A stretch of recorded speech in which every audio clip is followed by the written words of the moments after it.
JV, line them up.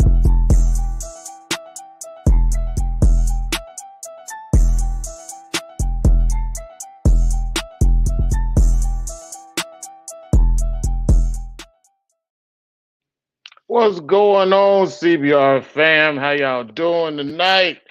We back again, and we're glad that y'all back again, and we're gonna make this thing happen once again. We got a good one in store for y'all tonight. We've been trying to get Ryan Burke on for a long time, man, for a real long time, and it's finally happened. So this is gonna be a show. It's gonna heavily focus on localities, and we can't wait to have this discussion with y'all. But how y'all doing tonight? Who we got in the chat already? I seen cousin Ro. What's good, Ro? What's up, Chris? Man, Chris, your banner's already up and running. We got John Jones. How you been, John? Because I ain't seen you in a minute. We got Salamander. He said he's stuck outside in a severe thunderstorm watch, fist fighting cicadas. You know what? All the bad things that you going through today right now, Sally, you probably deserve it. You just be pissing people off. And I'm not going to forget about those pictures, man. We got Mikey Marsh. He's talking about cicadas, too. We got Big Phil. Who else we got? We got Country Boy. We got Bill Hoffman, Javi, uh, Tommy Bell, Brian Fisher. What's going on, Fish? I gotta talk to you tomorrow, bro. And we got Didi, man. Listen, I want to say something, man. Hey, I appreciate Bill Hoffman. I appreciate Chris Rice, and I especially appreciate Tuck. Just for every week, y'all actually go out there and y'all actually repost the show, man. And everybody else that does it, man, I appreciate y'all too. Chris, we appreciate you too. And we know y'all don't have to do it, but we do appreciate it. Um, Also, I want to show some appreciation to our long-term CBR first ladies. We got Didi and Noelle, um, and they've always actually been there doing a lot for the show, as far as doing sharing a post and things like that too. Um, he gonna crew. I don't even know what that means. But we got Chris here. I'm gonna show you a commercial real quick, Chris, and I'm gonna get right into it real quick.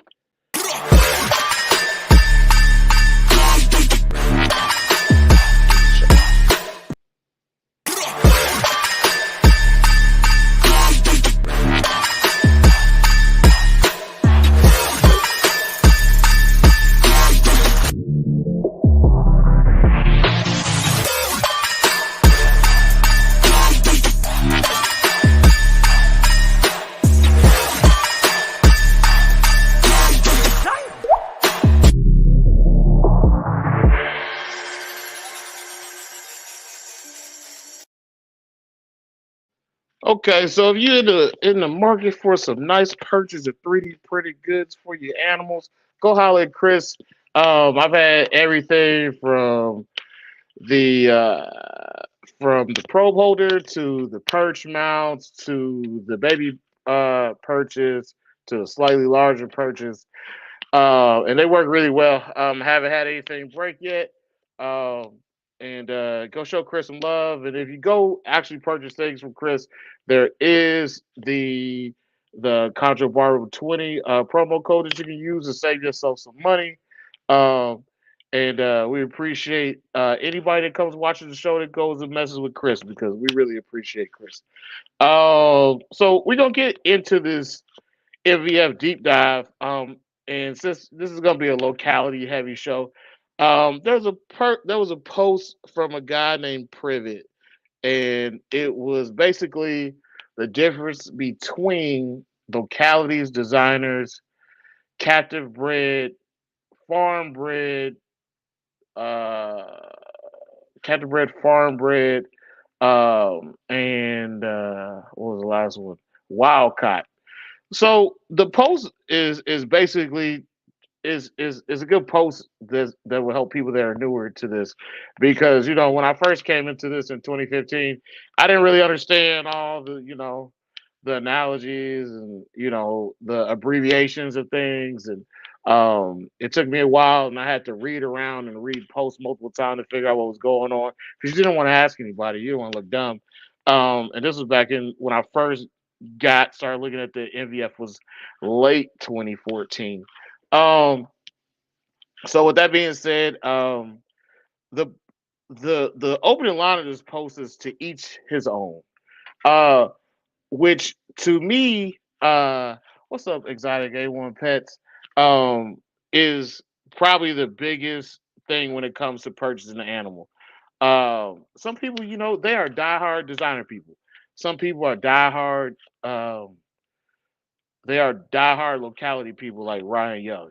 And to me, there's a place for all of it as far as the locality crosses, the designer out crosses, all that stuff. There's definitely a place for it. Um, and what he said was interesting in the post was um, that a healthy designer animal is the best option. So no matter if he said that he would pick a healthy designer over a not a poorly treated wild caught animal, and he would pick a well established wild caught animal over a designer animal that may have some inbreeding issues. And that makes a lot of sense to me because I've seen bad imports, I've seen unhealthy designers, and there is no better animal. It's just the specific animal. Um, and what he also talked about was localities. When people have these conversations about localities aren't real, because the idea of people claiming that localities are really a thing, that is not something that has been a thing that has been with the chondro hobby for a long time. And for a while, people debated about the validity of localities being where they say they're from because there is no documentation. And some of these localities, they really aren't, areas. Some of them are like areas around airports and all types of things. But that's just how they categorize these things. But the localities, they do have certain phenotypes that seem to be that recreate that reoccur throughout the population in that area. Um, but the fact that what he says is 95% of locality animals are undocumented is true, which also brings up the issue that we don't have a lot of captive bred localities. In it, he talked about Barry Manson, and his ability to breed Beox, and I know Patrick breeds Beox. And there's a few people out here that are still doing locality projects, but not many. A lot of people are going for the designer ones, and as time goes on, I truly do believe that those locality animals are going to be, they're going to be really sought after. Um, Also, the whole idea of captive bred versus farm bred versus captive hatched and wild caught. It's all how do I put this? No one is specifically better than the other. The only thing that I can say is that captive bred and designer animals, um, they weren't left in a while, so certain issues as far as parasites and microorganisms that are attached to wild caught animals, they don't have these things. If you get wild caught animals, you will definitely see that some wild caught animals have some issues, and it takes them a while for them to, kind of grow from these things.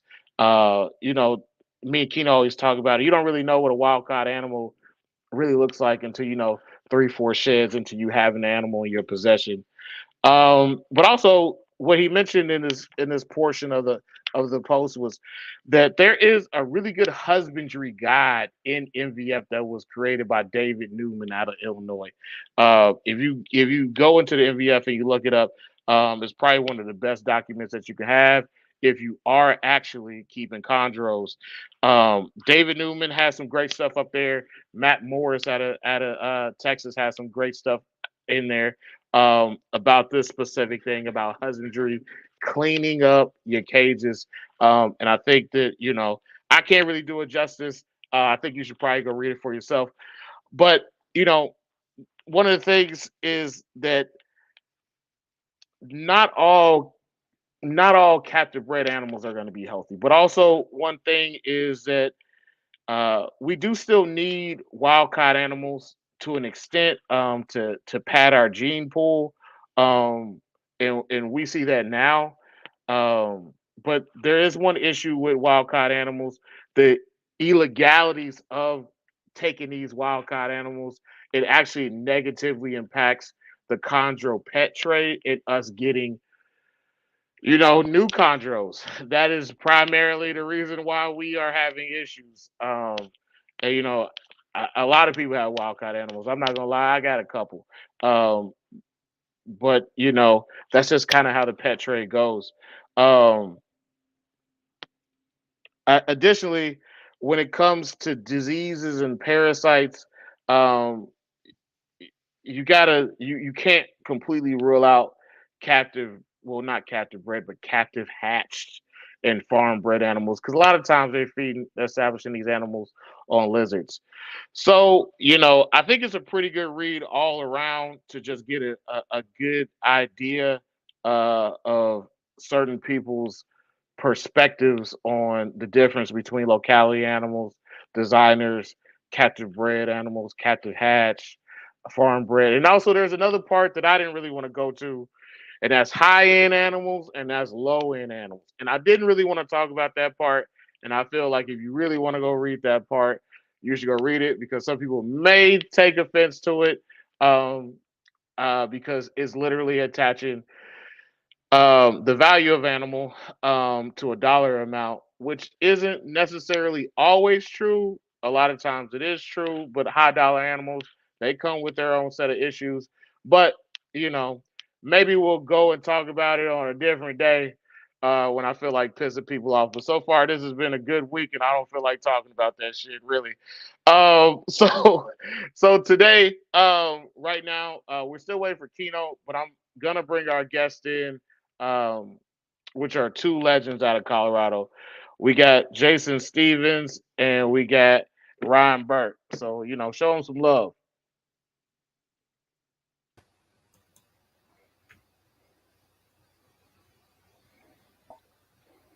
Hey, what's up, y'all? What's up, gang? What's Sorry, up, Jason? my camera's not working, so you're just going to have to listen to my voice. It's Oh, fine. We we'll roll with it. We'll roll with it. We'll we roll love it. it. Hey, so I know Ryan Burke. I owe Ryan a great deal of I owe him a lot of a lot of praise. Um, my first clutch was fathered by one of Ryan's animals. In my second clutch, both animals were Ryan animals. I got a shitload of Ryan animals. I got more animals from Ryan than anybody else, and I absolutely love it. And anytime I had an issue or I needed a certain type of animal, Ryan always helped me. Uh, Even if it took us working together for a while, Ryan always helped me. And I got two restaurants which are my pride and joys, and it took a while, but Ryan got them for me, and I can't say enough about how pivotal Ryan Burke is in the chondro trade. Well, Um, that's two of us, because Ryan is the guy that got me started. And a lot got of me, people You yeah. guys trying to make me cry right off the good jump here? listen. We want to see the tears, but it's a lot of people that came up because of you, Ryan. I know Keno. I know Mikey Marsh.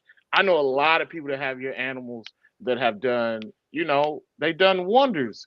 And you know, we this is the first time I think that I've seen you do an interview, and I'm First not one. gonna I'm not gonna leave this episode with telling you without telling you how appreciative I am of you, Ryan. I'm humbled by that. That's very humbling. Well, we're glad we finally got you, Jason. I'm glad I finally get to meet you. It's too bad I can't see your face. Yeah, you're not missing much. Listen, Jason, I asked Keno for a picture Yeah. to make your videos, and he gave me this picture of you on the beach, and I think that whoever took that picture was like 20 yards away. That was me in the Galapagos. I just got done doing field work. But he found a great Oh one of me man, in my that's garden, so that's a good picture. oh. Are you talking about the picture of you in your cowboy hat? I wouldn't stole that one. I stole that one from your Facebook. Yeah, the That's the cowboy one I. hat's me in my garden. Yeah. Yeah, I stole that one from you. But Jason Stevens, you are a legend out here as well. And your name is actually mentioned a lot. It has been mentioned a lot over the years. And when people talk about Colorado, they talk about three names: you, Ryan, and Brian Fisher. And we have Brian Fisher here too. He's actually been on the show before. He should be coming back soon as well. But how you guys doing tonight? I'm doing great. Yeah, I'm doing pretty good. I'm a high school teacher. It's the end of the year, so I can see the end in sight, and I'm getting ready to go do some field work in South America, and I'm hoping to see some critters down there. So maybe some tree boas in situ, maybe some giant river turtles, stuff like that. So I'm pretty excited right now. I'm in a good mood. So, what subject do you teach? Biology, go figure. High school biology. Yeah. I had a physics teacher named Mr. Kern, Bruce Kern, and I had to go take some stuff from the library to the biology room. And the biology room and the physics room were opposite each other, but they shared it's like a little area where they kept all like the science equipment. And I would always catch the physics teacher smoking cigars underneath the fume hood all the time. So we used to call him Bruce. But I love biology. What have you been up to lately, Ryan? Really, I mean, life has changed quite a bit since Bushmaster stopped. So I'm really kind of in a in between phase in my life right now. Finally got rid of all the chondros that I had for sale. So I've ramped up breeding ball pythons. Yay me. But hey, anyone out there need ball pythons, hit me up. Yeah, so really that's it. Like I did it for almost 30 years, so it was a big change, Yeah, it's a big change. Also, I don't think a lot of people know that like there's like a lot of animals that they see that they're just like from the past, they're just like, wow. Those animals may not be designers. A lot of those animals are just bushmaster animals. There's a lot of That's where amazing. they started out. I mean, there weren't any designers in the wild, right? They all came from locality animals to begin with. But also, I remember when I used to look at the little Bushmaster emails, and I used to be like, man, I don't know if I need to buy 5 BX at a time. I used to get those emails, and I used to always ask myself that, like, do I need 5 BX? I miss seeing them. But through the years, we've still been getting some good animals from Bushmaster. It's a shame, I guess the company is in different hands now, but we a lot of people they gotta owe a lot of their success to Bushmaster animals. Um, Well, you know how excited you were about your 2 red sarongs? yes, Yeah, well, about 10 years ago, I got a group of 6 red sarong neos from Bushmaster. man, Yeah. man, You gotta buy them all. You know when they come in, you buy them all. I wish I could go back in time and buy even more. Trust me. Yeah. Listen, I would like to buy 6 animals at a time, but I don't know if I want to take care of 6 new animals at a time. But if I think about it, and like they gave me the opportunity to get 6 red sarongs at a time, I'd buy them. I deal with my wife getting mad. I'd buy. But then you got to buy 6 yellow Arus to match it. Like that's how wholesale works. So I don't have a single Aru. Well, you would have 6. you brought us on to talk about old school MVF. So here's a good old school story for you. First time I met Rico. Rico was out here because Eddie had just moved to Colorado, and Rico drove him out here from Georgia. And so I met up with them for dinner, and I had met Eddie before, but never met Rico. We met at a restaurant. I showed up with my good friend Nick. We're sitting there having a beer, and Rico's like, "So you're into green trees? How many you got?" I was like, "Oh, I think I have about 16 now." And Rico looked at me square in the eyes and just started laughing. He's like, "That's a good start." Listen, so I still ramble through the MVF, and I saw one of Rico's old animals.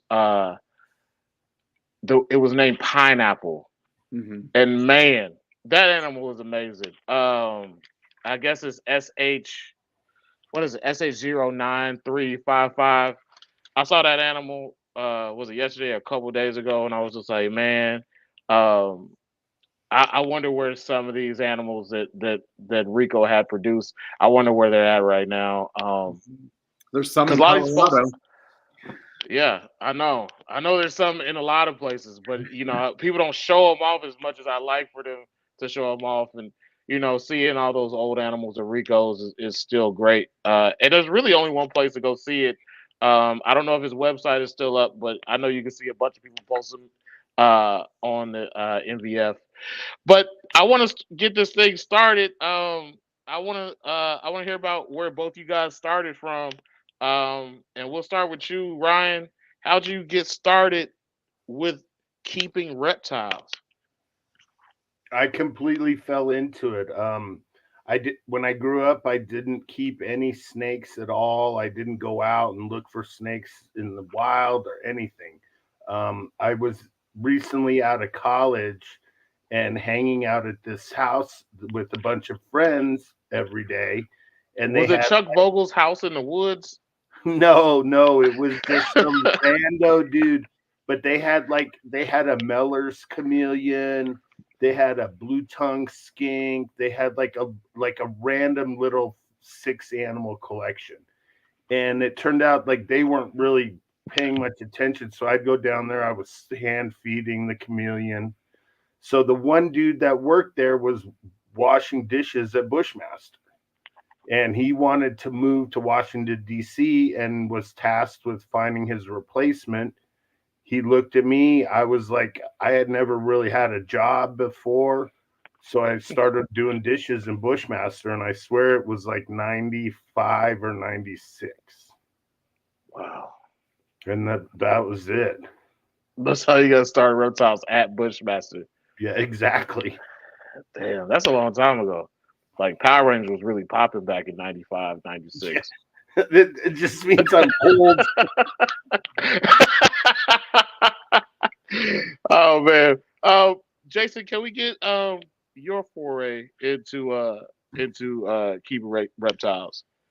Yeah, so I have the story that Ryan doesn't have. I grew up as a kid trying to find snakes all the time. So I spent a lot of time in Pennsylvania fishing, hunting, and looking for snakes. I actually grew up not too far from where Brian Fisher's from. We probably grew up about a half hour apart from each other. And so I was always in love with reptiles. I majored in biology in college. I kept a handful here and there, bred infrequently a couple of times. But once I got set up with a more stable career teaching, I had the opportunity to build a collection.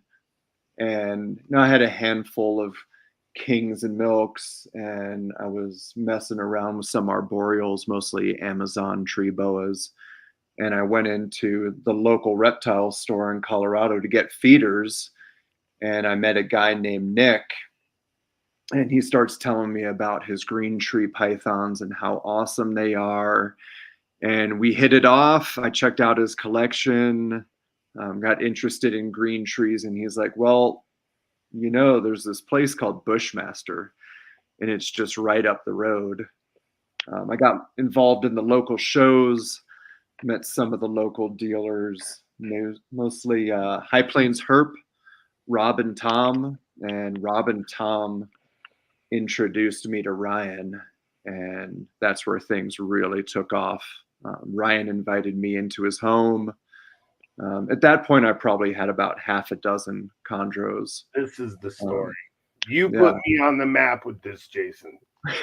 And I walked into Ryan's house, and he takes me downstairs, and he probably had about, I don't know, 30 chondros at his place at the time. And he opens up this tub, and that's when I saw the blue arfak. And he said, well, if you want to take her and do something with her. Jason, what did you say? I don't remember what I said. I'll never forget it. Probably said, holy shit. You looked me right in the eye and you said, do you know what you have here? And I said, I don't know, just another snake. Yeah, a blue snake with black diamonds. I was like, is it green, yellow, blue, whatever? They're all different colors. I had no clue. Listen, there are two people that aren't here right now that want to engage in the arfak conversation. So we're gonna get there. Like it's one of them. So finish the conversation. What Jason did, he produced 95 babies with that female. Wasn't it 95? Oh, I'd have to go back and add them up again. I think it was 95. Yeah, it was just under 100. And by the way, wild caught animal that was never treated once for anything. Yeah. Okay, Pat's already. He's already. Listen, Patrick knows. I know Pat's currently taking his shirt off right now and like swinging a kettlebell that has arfak written on it. So we're gonna come back to arfaks. Patrick Holmes? Yeah, Pat, he's here. Well, he's my boy. I'm cool with that. he'll be here in a second. We're still waiting for Keto. But what part of Colorado y'all live in? Front Range. Okay. What about you, Jason? Yeah, West Denver. Okay. I used to live in Colorado Springs for about 2 years. Dude, that's where I was born and raised. Yeah. You know the story about that, where the streets are wide and the mines are narrow? No, I just know that everything looked like it was built in the 70s, and it's all orange and it's all brown. Yeah. That's what I remember most about it. Everything like it was built in the 70s. My dad worked at the Supermax for about 2 years, or that particular prison for about 2 years. And we didn't live anywhere near, because I think the closest place for us to live was like Pueblo, and even that was a shithole. Canyon City. So, yeah, I don't want to live out there, man. I remember I went out there one time. My dad was like, "You could have lived out here," and like everything was just orange. It looked like fucking Mars. So I remember that. But I remember going to I went to the Red Rocks a few times. I went to Pikes Peak. Went to Denver a lot. Went to Casa de Bonita. And rode down the water slide. Yeah, man. Did all that stuff in Colorado. But yeah. So I want to ask you this, Ryan. What made you get so heavily into the actual pet trade? And how did it start for you? Well, I mean, literally, like I said, I ended up being the dishwasher at Bushmaster, and then after a while, I was really falling in love with the animals. And then, like you said, you see the list, and you buy 6. So then I started realizing, well, if I buy 6 and sell 5, I can keep 1 for free. And that was literally how I grew my collection. I've also been lucky enough to have a few investors over here and there, small, friends that would help me out. So we would buy animals when we could. But literally, it just was a product of necessity and what was in front of me. you know. Um, I had the job, I had access to the animals, so it just really occurred naturally.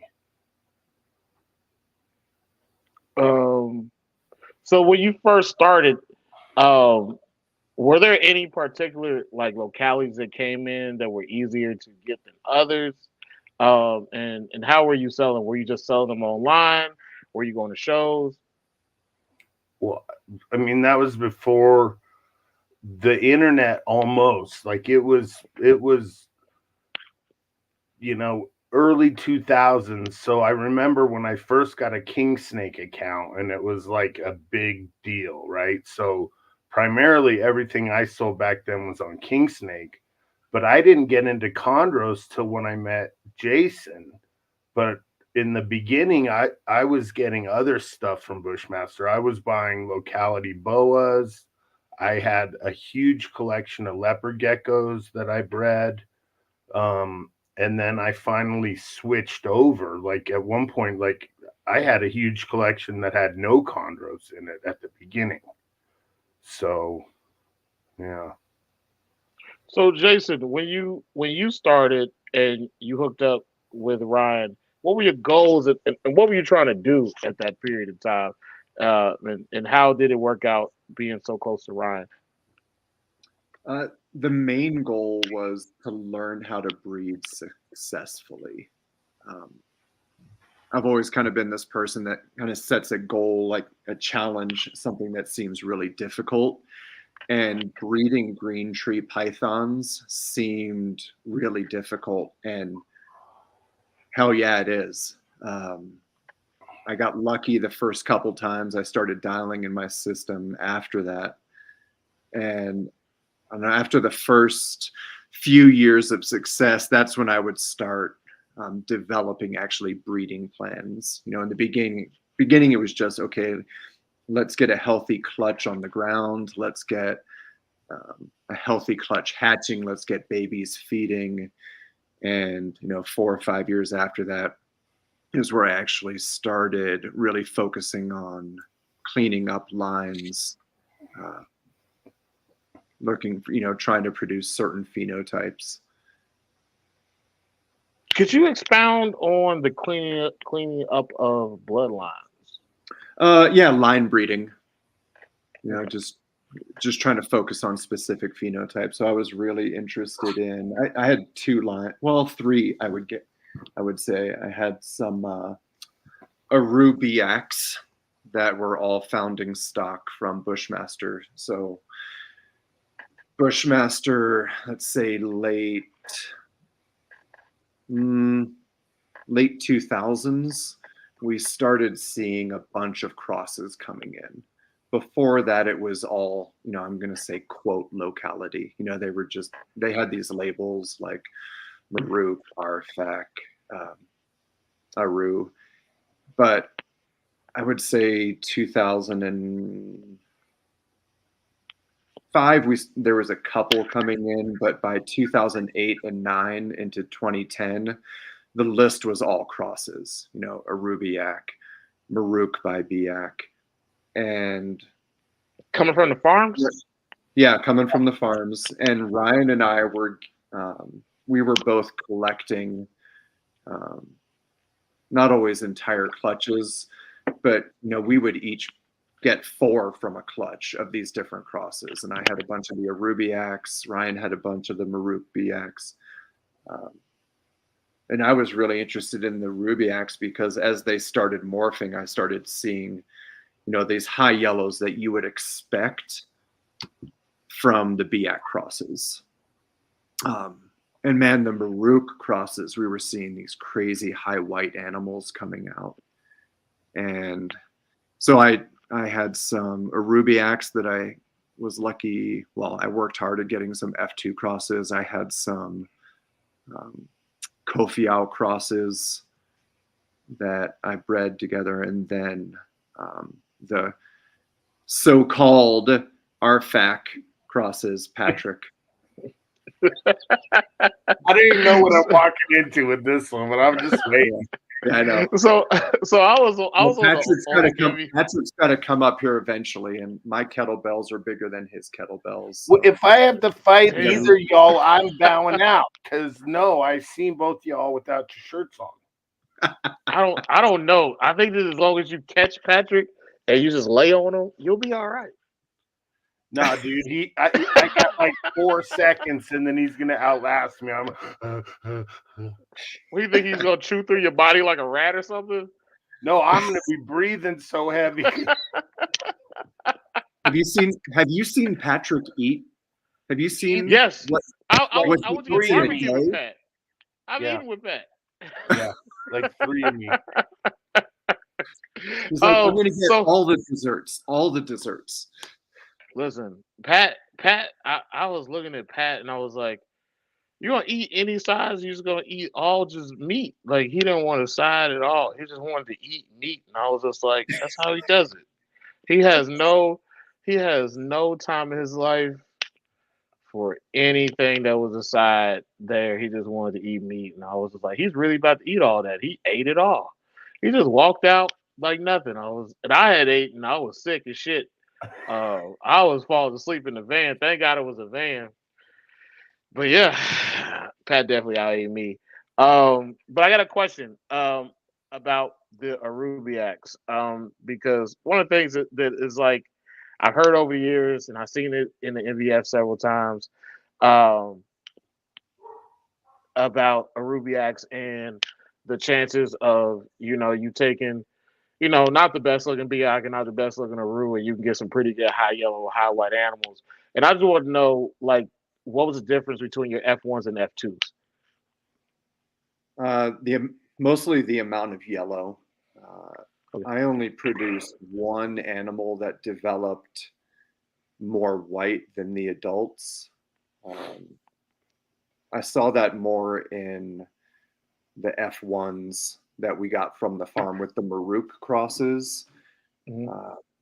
I never produced any of the high white animals. I produced some pure Arus. But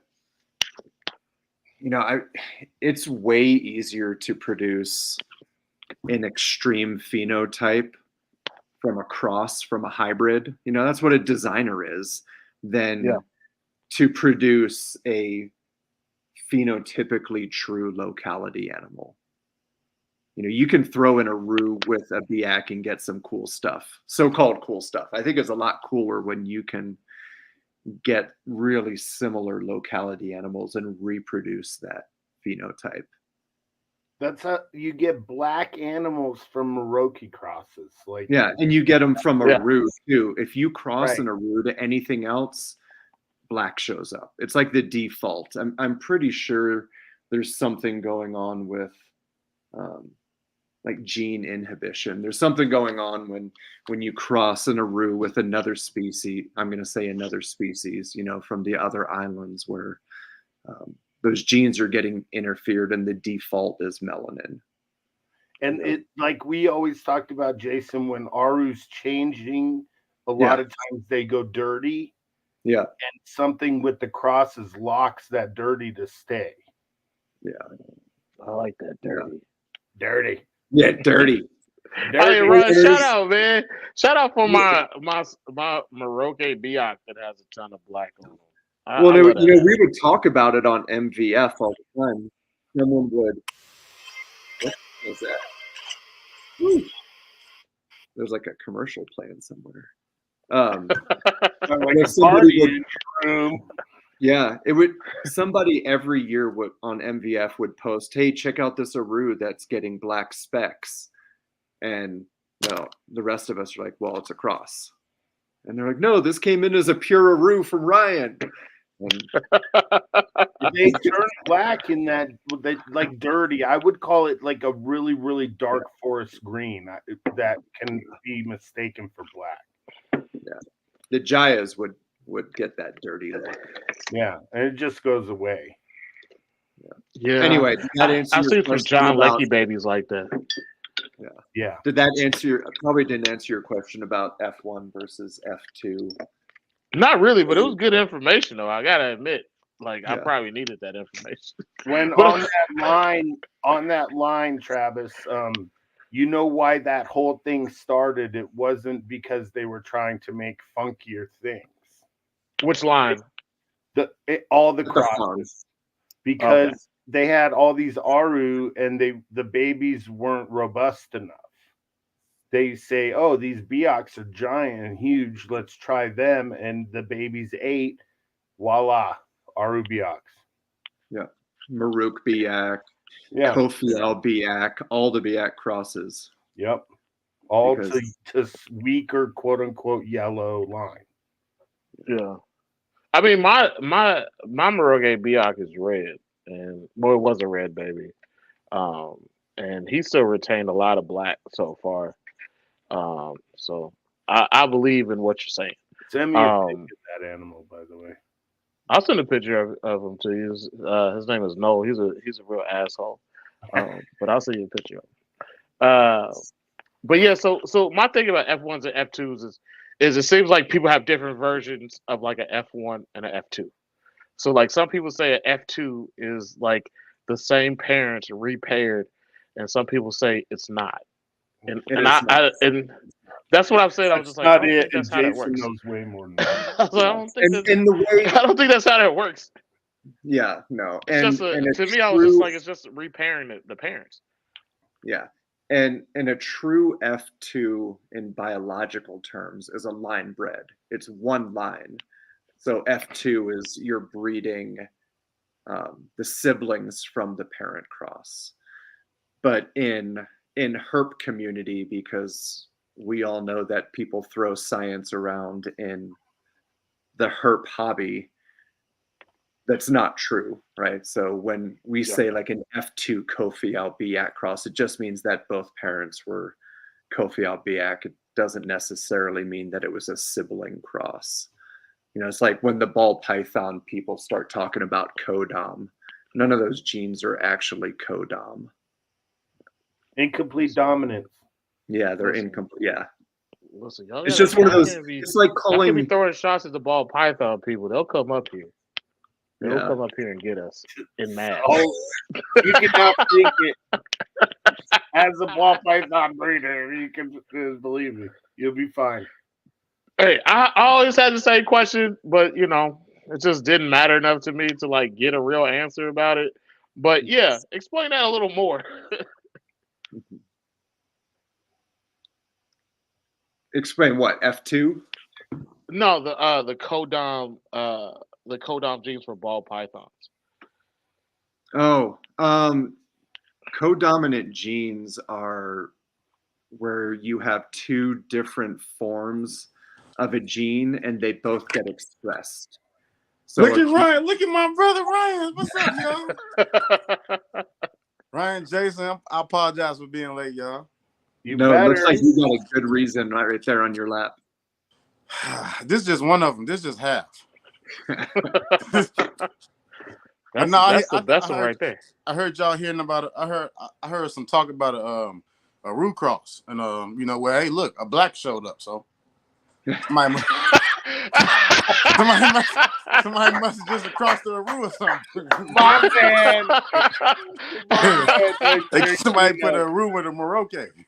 Show up late with the fucking shades on, dude. Like, right, okay. He looks shiny too. He got the Deion Sanders shine to him. You put baby on you. They outcrossed AI.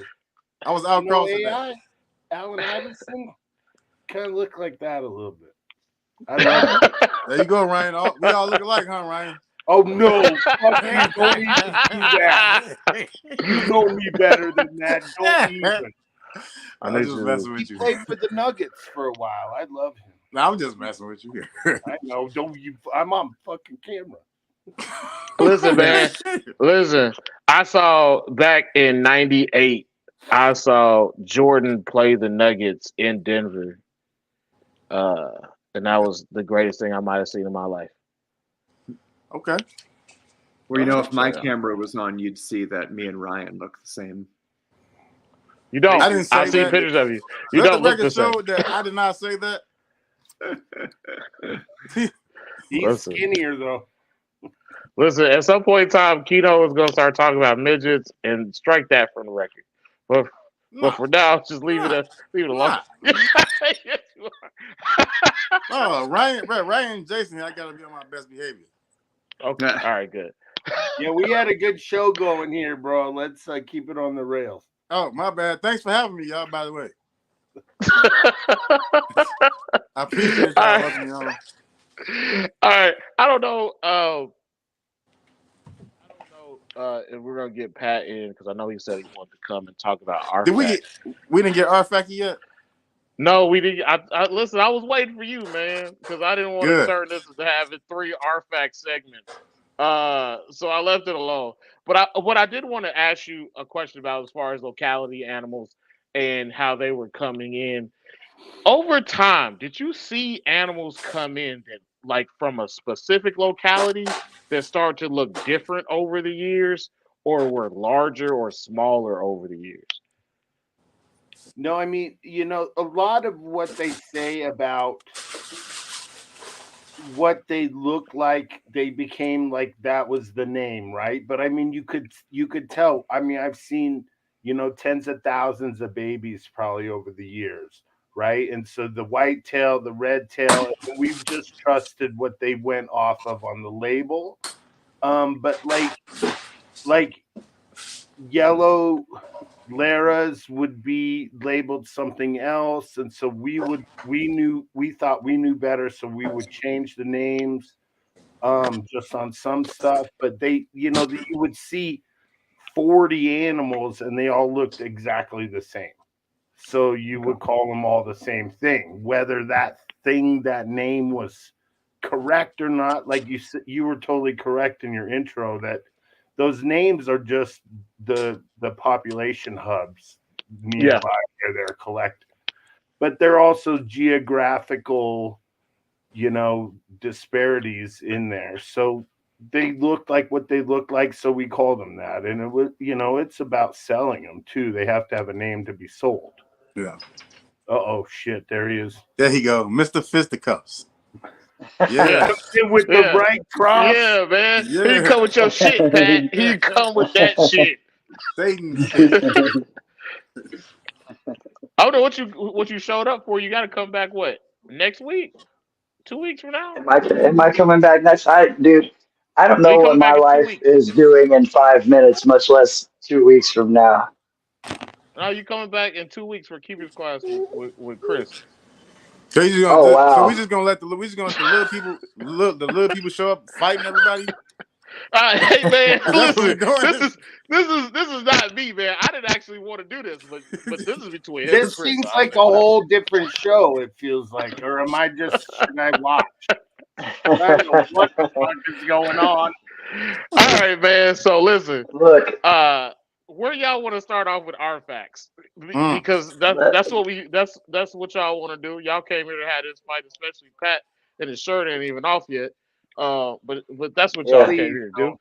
It's more dramatic if I wait to take my shirt off when the shit gets real. You know what I'm saying? We'll just rip it then. Just fucking tear it when the time comes. Yeah. Macho Man Savage that shit, bro. Hulkamania. Yeah, Hulkamania. You gotta rip it off. Yo, who said butt? All right. Before we talk about arfak, I have to say a couple of really important things. Number one, I don't like wrestling. That shit is stupid. Sorry if I offended anybody with that. No, I'm not sorry. I like real wrestling, not whatever. The Attitude Era and before that was real, Patrick. So you shut your mouth. Also, I have laryngitis right now, so if my voice sounds fucked up, that's what it is. And the actual important thing I have to say is that if anybody, I know there wasn't we did a little bit of an introduction here, but I just want to emphasize a little bit more how important these two guys right here are to the chondro community as a whole, but also to me, and when I, and the way that I got started into green tree pythons, because And to me, while that dude, yeah, where he at?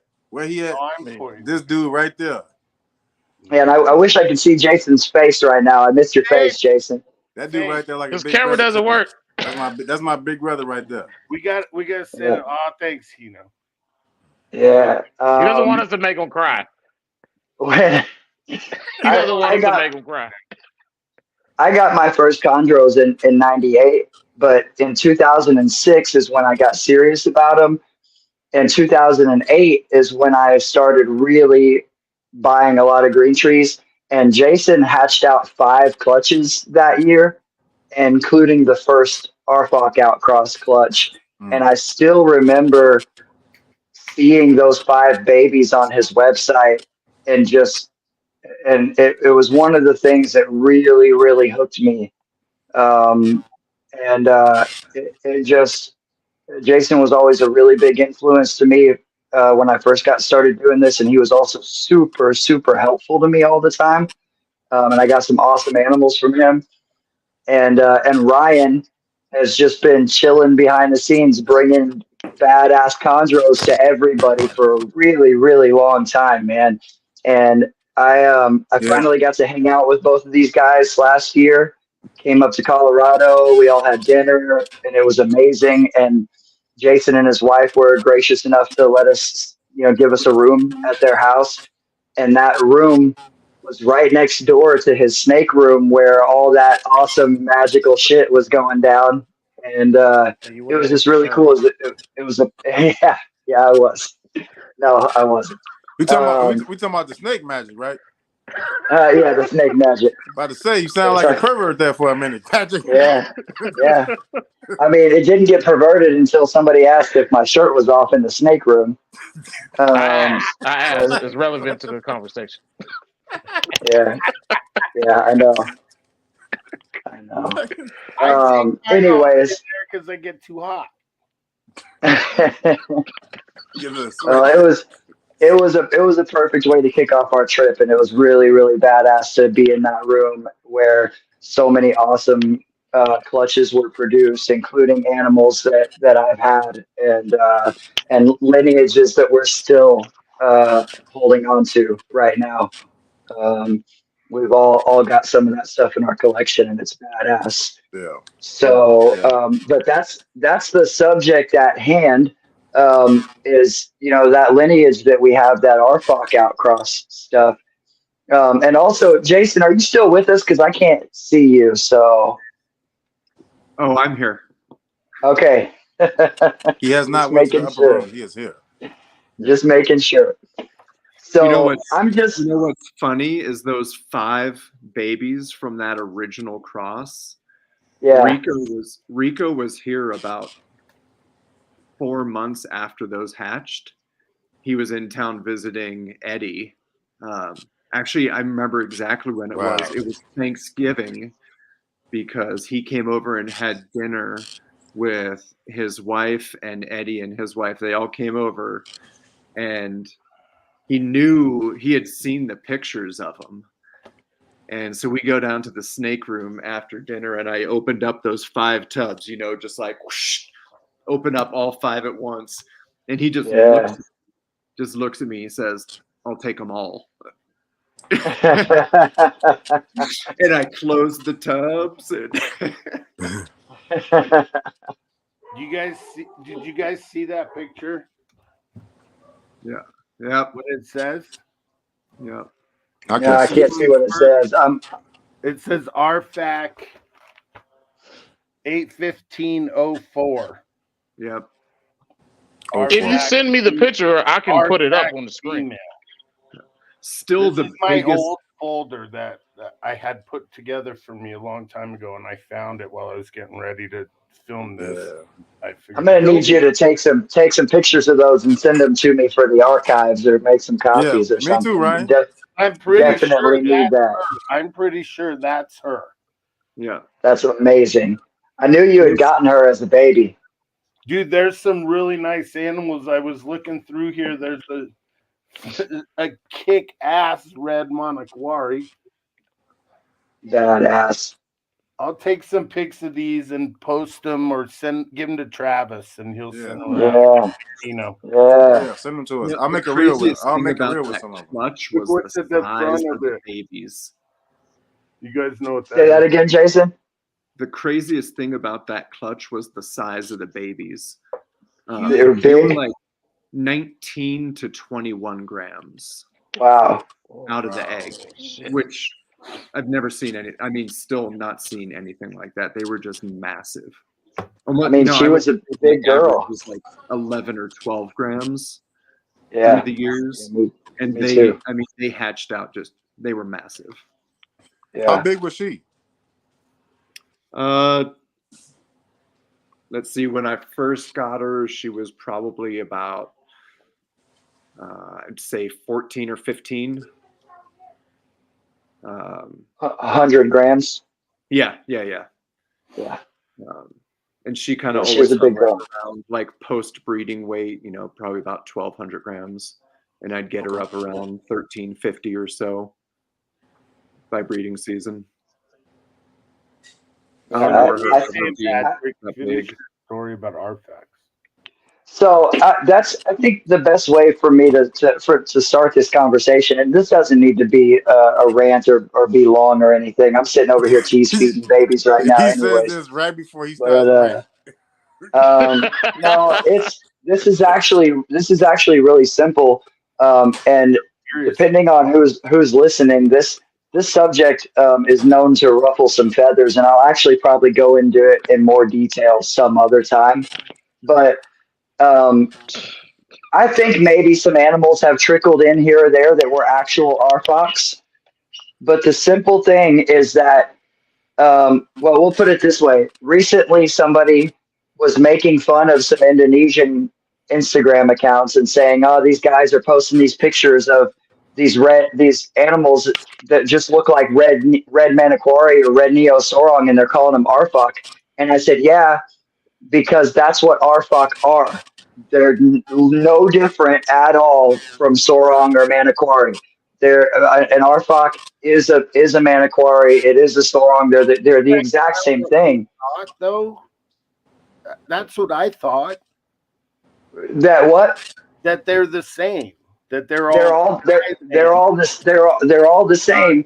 But the thing is that all the Bushmaster ones that were coming in, where we were getting babies, all the captive bred ones, I am as sure as I can be without actually being there to see the pairings. I'm as sure as I can be that those animals were all east-west crosses. So maybe their poultry parent was an arfak, or maybe it was a maniquari or whatever, but the other parent was an eastern type, a cyclops, a jayapura, something from a wamena, some type of eastern cross, and not pure arfak. And that's why all those animals were so different. The ones, Gary's founder pair, the blue female that you guys had. Gary's founder pair, the ones I sold him. Yeah, exactly.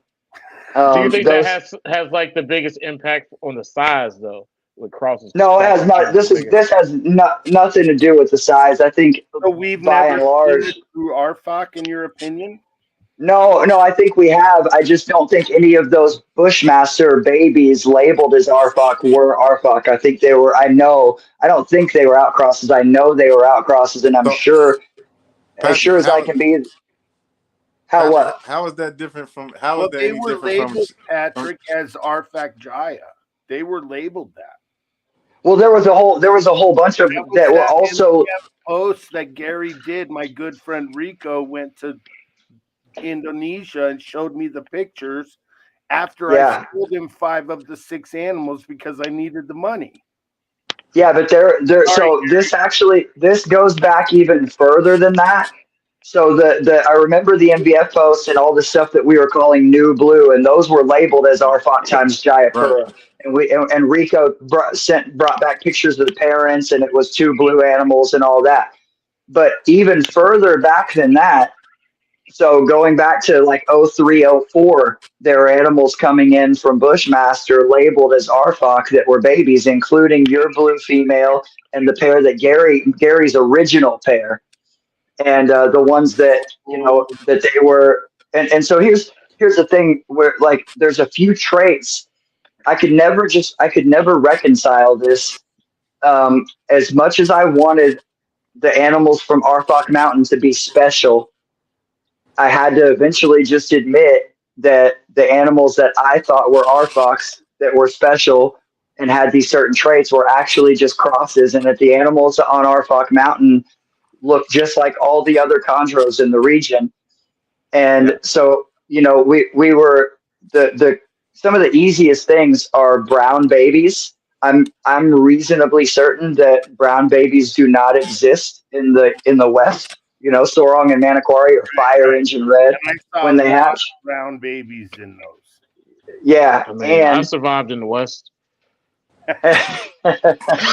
Dude, I'm listening. This is school right now. This man right now, I'm going to give flowers. Patrick Holmes is the historian of the chondro community Yes, now. he is. He knows And we're more lucky to than have him any tonight. of us have known. I'm listening so freaking intently right now.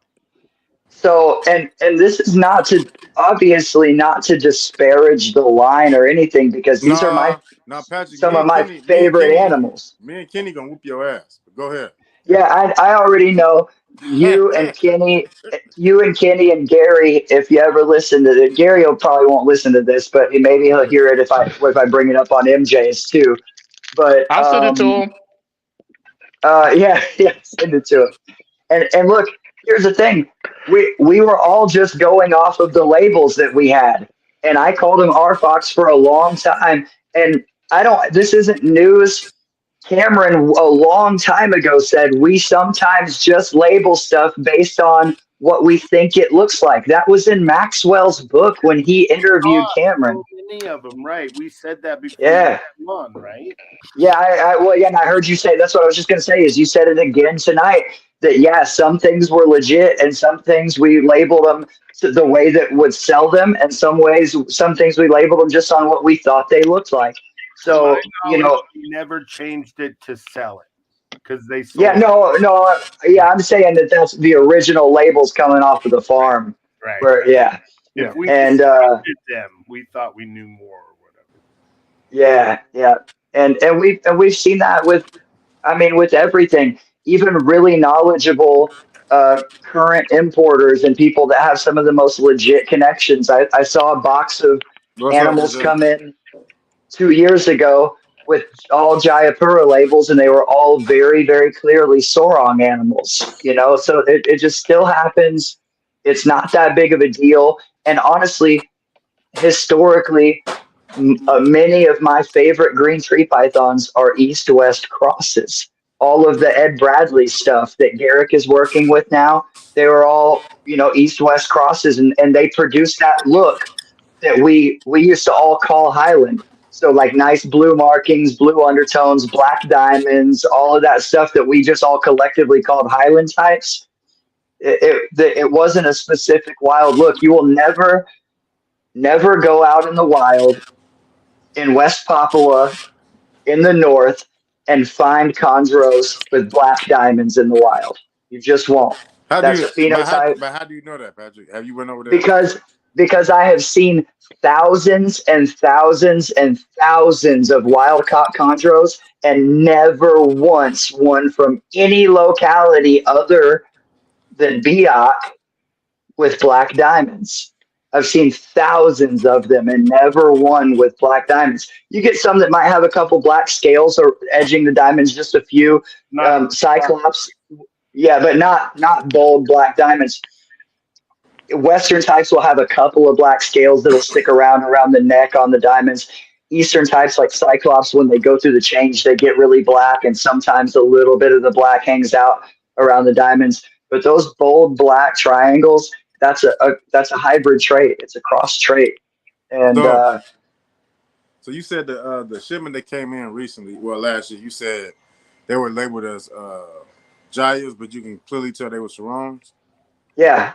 So that's something that, like, if you look at the green tree pythons long enough, that's something like a telltale thing. You can tell some differences between those two localities.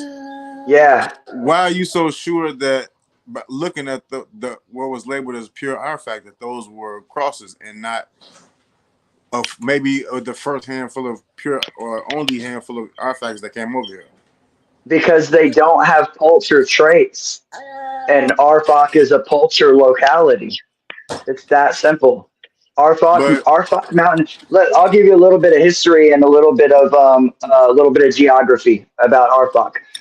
This is why our labels are so shitty, because the borders change and the names of the areas change because we gave them those labels, but the animals are the same. The labels mean nothing to the animals. All right.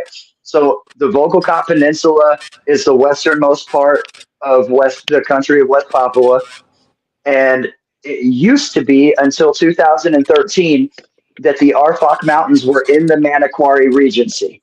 Manokwari was a bigger regency. Manokwari is a city that's the capital of West Papua, but it was also a regency, kind of like a state. And the Arfak Mountains, yeah, and just like Jayapura.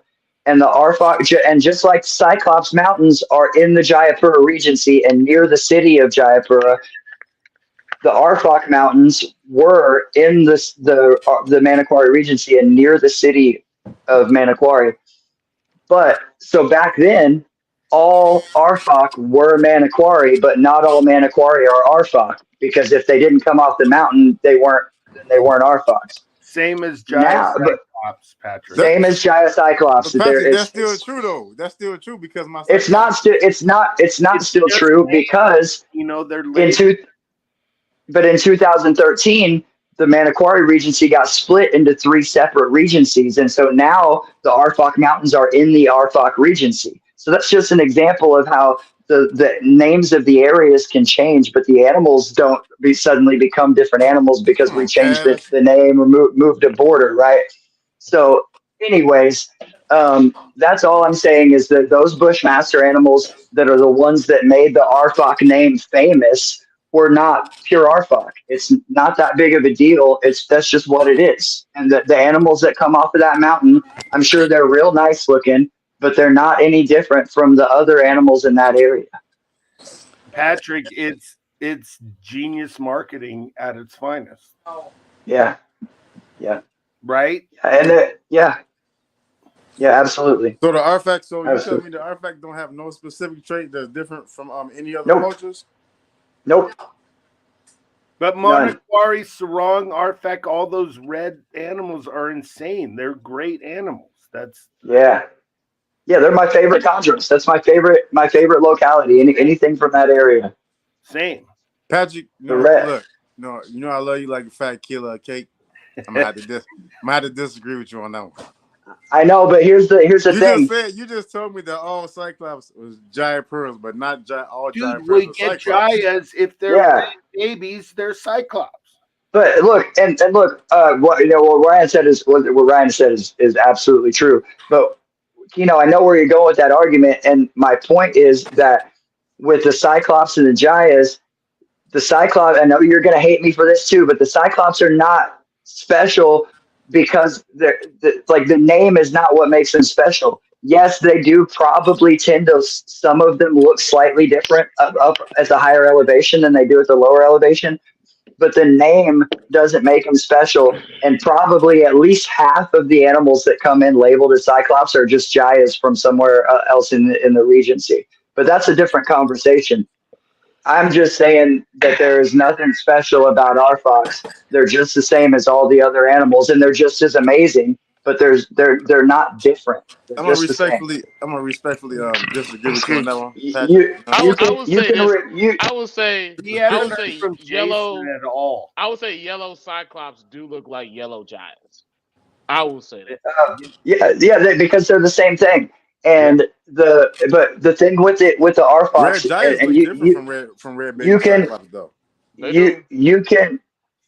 they can, but they don't always. They do not consistently look different. That's just absolutely untrue. It's a red giant on Morph Market right now. It looks nothing like a red Cyclops baby.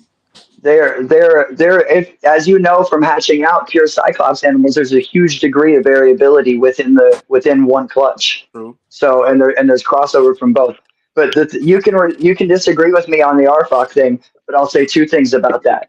I can show you a video I already have of a wild chondro in the Arfak Mountains that looks just like any other Sorong or Maniquari, and it's verified that that's where the gentleman is at when he took the video. And you cannot show me not one image of one wild caught chondro with the traits that we call Arfak traditionally. You can't show me one because they don't exist. So, Patrick, I have a question. Sure. Do you think it was different pairing And again today, or a different sire that produced the arfak pure animals versus the new blue quote Jaya arfak baby? I think that they may or may not have been like one of the same animals. Maybe difference or whatever. No, I mean, not a lot. yeah. Actually, I did see a difference, but I wonder if it was the same arfak bred to a different animal. Saying a different Yeah, size. yeah, I think so. I got no clue what that animal was. Yeah, and look, what's the actual purpose of this being a marketing?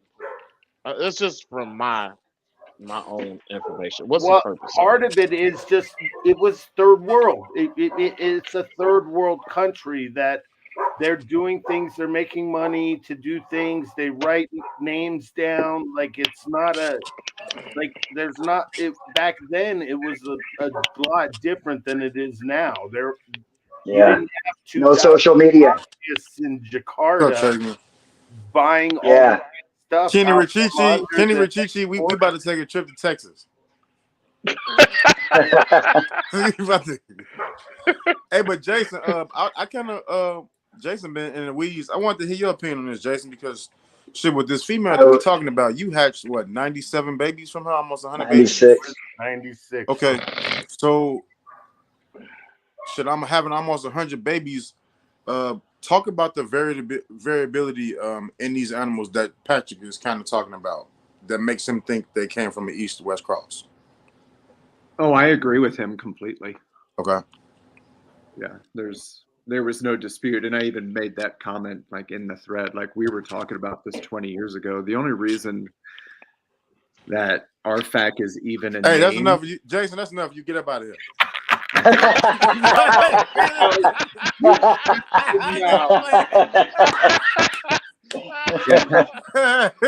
No, Patrick already said it all. He already came on the show and did my job for me. Nah, go ahead, Jason. No, the only reason that arfak is even a name is because of that female and the line that she established. And subsequently, there was some more arfak crosses that came in after that Rico took pictures of when he was at the farm. Gary got a hold of that clutch and marketed it as the new blue line. So that is where the term arfak became part of the vernacular of the chondro community. That's the only reason we're even talking about it now, is because there was a handful of these so-called arfaks that came in the beginning. They were cool. We took a really, she was amazing. We made a bunch of the best ever. They produced a fairly, as far as designer chondros go, like, a consistent phenotype of the babies. We saw plenty of black diamonds, and not only that, but she produced black diamonds with yellow inside, and she produced some spectacular animals that were melanistic with bright yellow diamonds. She produced animals that had not just black outlines but solid black diamonds. And that's the only reason we're talking about it, is because of that female. That's that term in our community comes from her. Yeah, yeah, and also the pair that Gary had, which I believe he still has the female. She's 20 years old or whatever. They produced these really awesome dark brown babies. They were all red clutches, dark brown babies, bold blacks, bright yellow diamonds. These are traits that just don't exist in wild chondros. And but they were awesome, and that's always been some of my favorite stuff. And the fact that there weren't pure arfak changes nothing for me. It changes nothing. And I'll give an example of an animal, and I don't know the animal's origin. I need to dig into it. I was digging into this today. Do you guys remember Mike Rico's male Clyde, his arfak male Clyde? Yes. Oh yeah. So Clyde had the phenotype of a pure red poultry animal that was likely from a higher elevation. He had the like washed out blues, a few black scales peppered down the neck, a solid black tail. And I was digging today. This was this afternoon. I was digging up some old pictures of Clyde. You was getting your and ammo ready, huh? and no, this is unrelated. So check this out. I was just had somebody ask me a question about crosses last night and about which localities are the best crosses for designers. And I was explaining the difference between using poultry animals, Utariansis animals, just all the different localities and what they can do with designer crosses. And so it had me thinking about Clyde and the Clyde Lucy pairing. So it was arfak to blue line and threw insane stuff, but that's not the point. The point is that I looked it up to get these pictures, and I found by searching Clyde arfak a comment from Jason in September of 2008 where somebody was where somebody was saying, is this an arfak? And those pictures weren't available, but Jason in 2008 was putting quotations around the word arfak and saying these exact same things that we're saying right now back then, because he suspected it then, and we just kind of have confirmed it now. And because I'm a wildlife biologist. It's smart as fuck. So Jason, so then why'd you have a whole damn what is it, category dedicated to arfak on the Colorado Chondro? Yeah, That's the name. It's a name. It's a great label. All of these things are just labels that we use to describe what they look like. Yep. Jason, you don't gotta laugh at Patrick, man. Blink if he is threatening you. Because he told me he talked to you about this, and I know Patrick. He a fierce looking guy, man. He got the muscles popping out, but this is a safe space, Jason. I'm telling you.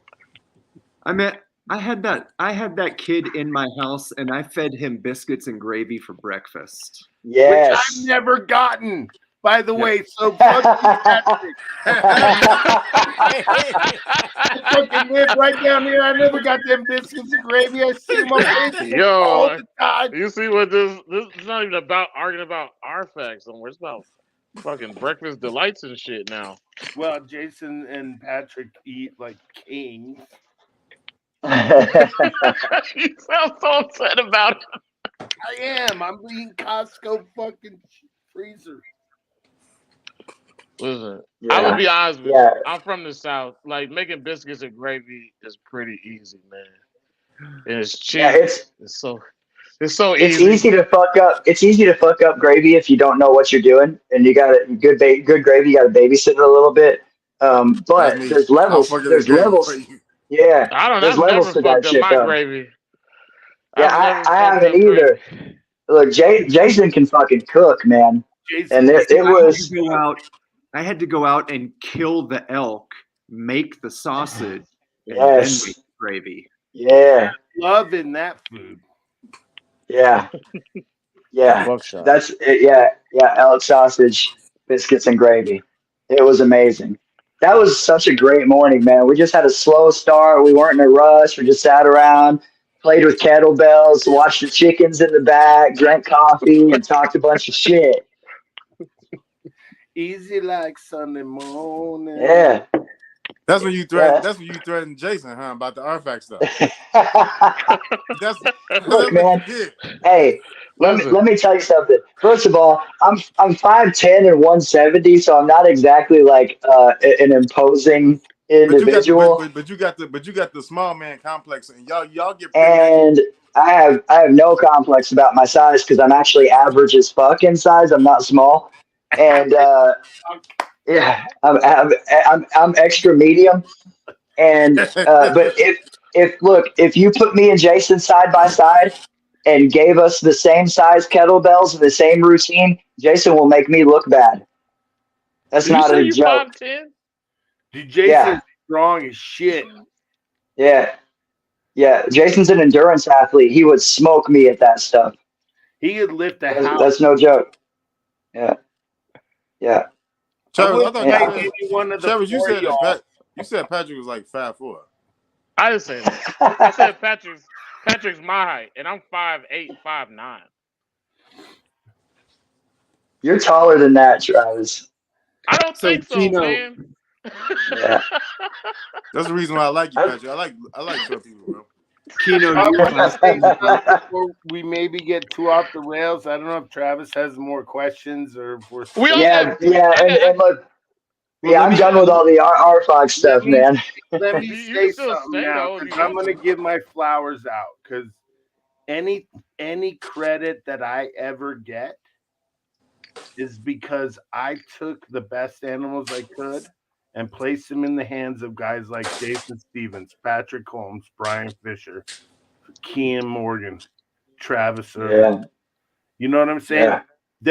And even more, there's a ton of animals out there that are like my grandbabies. I have them right now. I've never even paired a single pair of snakes. You know why? Because I knew my place and knew my expertise. And there we go. That is sick. See, I know. And then I'm like, well, that looks like an artifact. Yeah, exactly. And so here's the thing. Boom. Yo, Keno, Yeah, It looks back. like See? Thea. No, it's a red Patrick, poacher. no, right? it looks like Thea. Remember? Yeah. So Don't Hey, name real them. now in 2008, Ryan kept one of the two best holdbacks from the original arfak pairing. Jason that year also did a Sorong Biak times Biak pairing. And so Ryan kept two animals, one from the 0841 from the Biak outcross and 0821 from the Arfak outcross clutch. And they were two of the best animals, in my opinion, that Jason ever produced, which is a bold fucking statement. Right? I still have 0841. She's a retiree.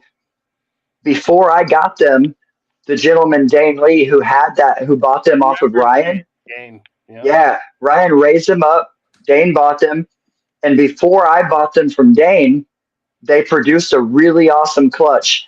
And the best looking animal from that clutch, Dane kept back, and it went to Brittany Williams when we bought out Dane's collection together. And I talked Brittany out of that male last year because I lost 0821. And I paired him with a really super unique female.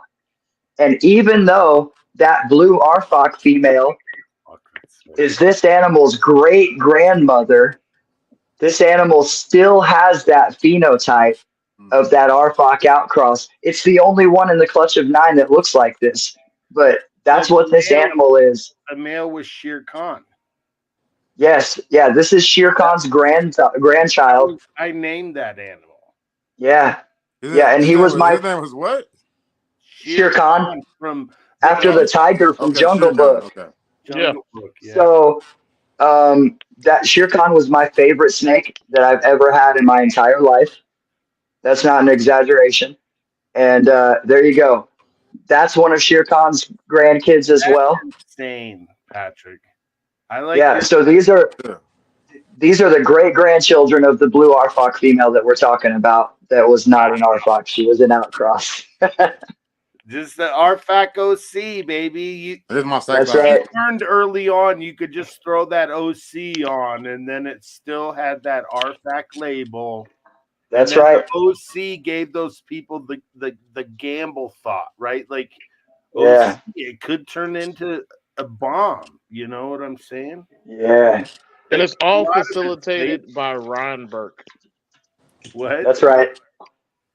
Yeah, like Yeah. Ryan, you're like Gandalf. Like you're like the facilitator of adventure. Like I that's do who have you are. my You're the Gandalf of tendrils Chondros. seemingly everywhere. It's crazy. I don't know how it happened. I guess 30 years Oh. So in the business, kind of at the sitting at the wellspring of a lot of the best stuff. I mean, the Yeah. fact that Vladimir was breeding for the farm back then. I mean, the stuff that we saw back then, like I said earlier, I wish we could have kept more and bought more. But thank God a that's lot what I was of gonna these ask you. bloodlines are in the hands of capable people now that are because we need more stock to have a sustainable U.S. captive bred. You can't just go USCB all day long because we are going to inbreed the hell out of our chondros. Mm, Yeah. I mm. mean, we've said that before. Keno has a term for it called locality. What's it? Locale integrity. Locale integrity. Yeah. It's not just about inbreeding. I'll jump right out and say it. There's a lot of chondro localities that look better as wild caughts, and if I'm going to keep them, I'd rather have the wild caught ones. So that's Facts just on that me. too. Aru, Yeah. Aru, Cyclops. I know Kino hates me when I say that too. I When, don't. when, when, I I would don't Kino, argue because here's the I Patrick. would I don't argue because that here's the thing. with all of you as a biologist that uh, inbreeding depression has not been shown in the captive chondro collection. It's I agree. we're not enough generations deep to even be able to notice inbreeding depression. And what we have seen, however, is what we call hybrid vigor. So all of Yeah. these crosses produced really vigorous offspring, Yeah.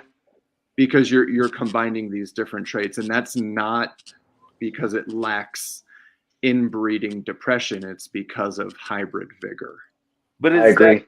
conducive Those to a capable population? We have no way. I mean, there's no way to even estimate that without a lot more genetic information than what we have. I mean, that's all based on a concept called minimum viable population. And Right. we can't even estimate that for animals that we've completely sequenced. Meaning animals in captivity and with a lot of data behind them. Yeah. And so people, there's lines of king snakes and rat snakes that people have line bred, like sibling bred, because these people are locality freaks. Think about the gray banded king snakes and the locality Road. chain kings, and people have bred those 20 plus generations deep and seen very little inbreeding depression. We've seen it Wow. in indigo snakes, and there's definitely some species that are prone to it, but I haven't seen any evidence of it in chondros. I mean, and So separate my that. question. So you don't think that certain designer lines need to be outcrossed? No, I don't, that's not what I said. I'm asking. Like I'm I asking. know. Can you say your question again? Do you think that certain like designer lines should be outcrossed? I think, I don't know. I haven't really followed the designer lines in like the last 10 years, but I think if you get a weak clutch, you shouldn't breed it. Okay. So Jason, you're just talking about population, right? Like the population in the United States Yeah. could be Yeah. sustainable for, right? And so Yeah. it's always would be safer to have more animals in that population rather than less, correct? No, I think there's way too many variables going on. So here's one of the classic arguments about wild caught. Like wild caught have all these issues coming in, and then captive bred are better cared for. But that's a flawed argument too. Here's why. Yeah. The wild caught animals that have come in have survived hell. If you've seen the importation process, right? Facts. So you're seeing like single-digit percent, less than 10% of the animals collected in the wild probably make it to the U.S. market because they die, right?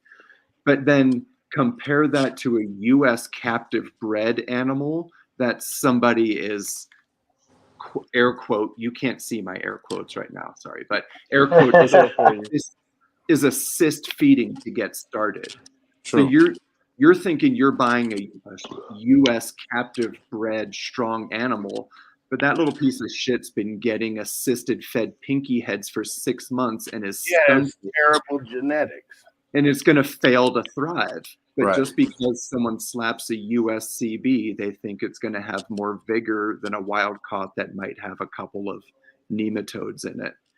So, and these are all very simplistic arguments that don't have a basis in biology.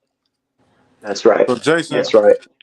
Jason, okay, so then explain I'm interested. the degradation of the lemon tree line, because talking to multiple breeders who worked exclusively with that line, they feel like it's kind of obsolete due to so much inbreeding and not enough outcrossing. So yeah, I don't know if it was a case of inbreeding as much as it was a weak line from the beginning. From the very beginning. But then how was it a weak line when I read the paper that Matt Morris sent me? Then those animals were really big animals. Mm-hmm. But I'm not they familiar. They had nice size on the Tentremese animals. They had nice size on them, and they weren't yellow. They were mostly green. Mm-hmm. The problem is when you're breeding for extreme traits, when an animal looks drastically different than what it's supposed to look like, that the expression of the phenotype is not necessarily the only thing that's different about that animal. It may have other anomalies that we can't see. True. I always said that, man. And so it's always something you don't see with them. To go back a little bit further to the beginning of this, a better example than Alterna for inbreeding is Bredl's pythons or rough-scaled pythons or diamond pythons. Before there's a couple newer lines of Bredl's, but all my Bredl's pythons, I have a female that's 19 years old right now. She has nidovirus and she's 19 years old and would still breed if I wanted to breed her. Okay.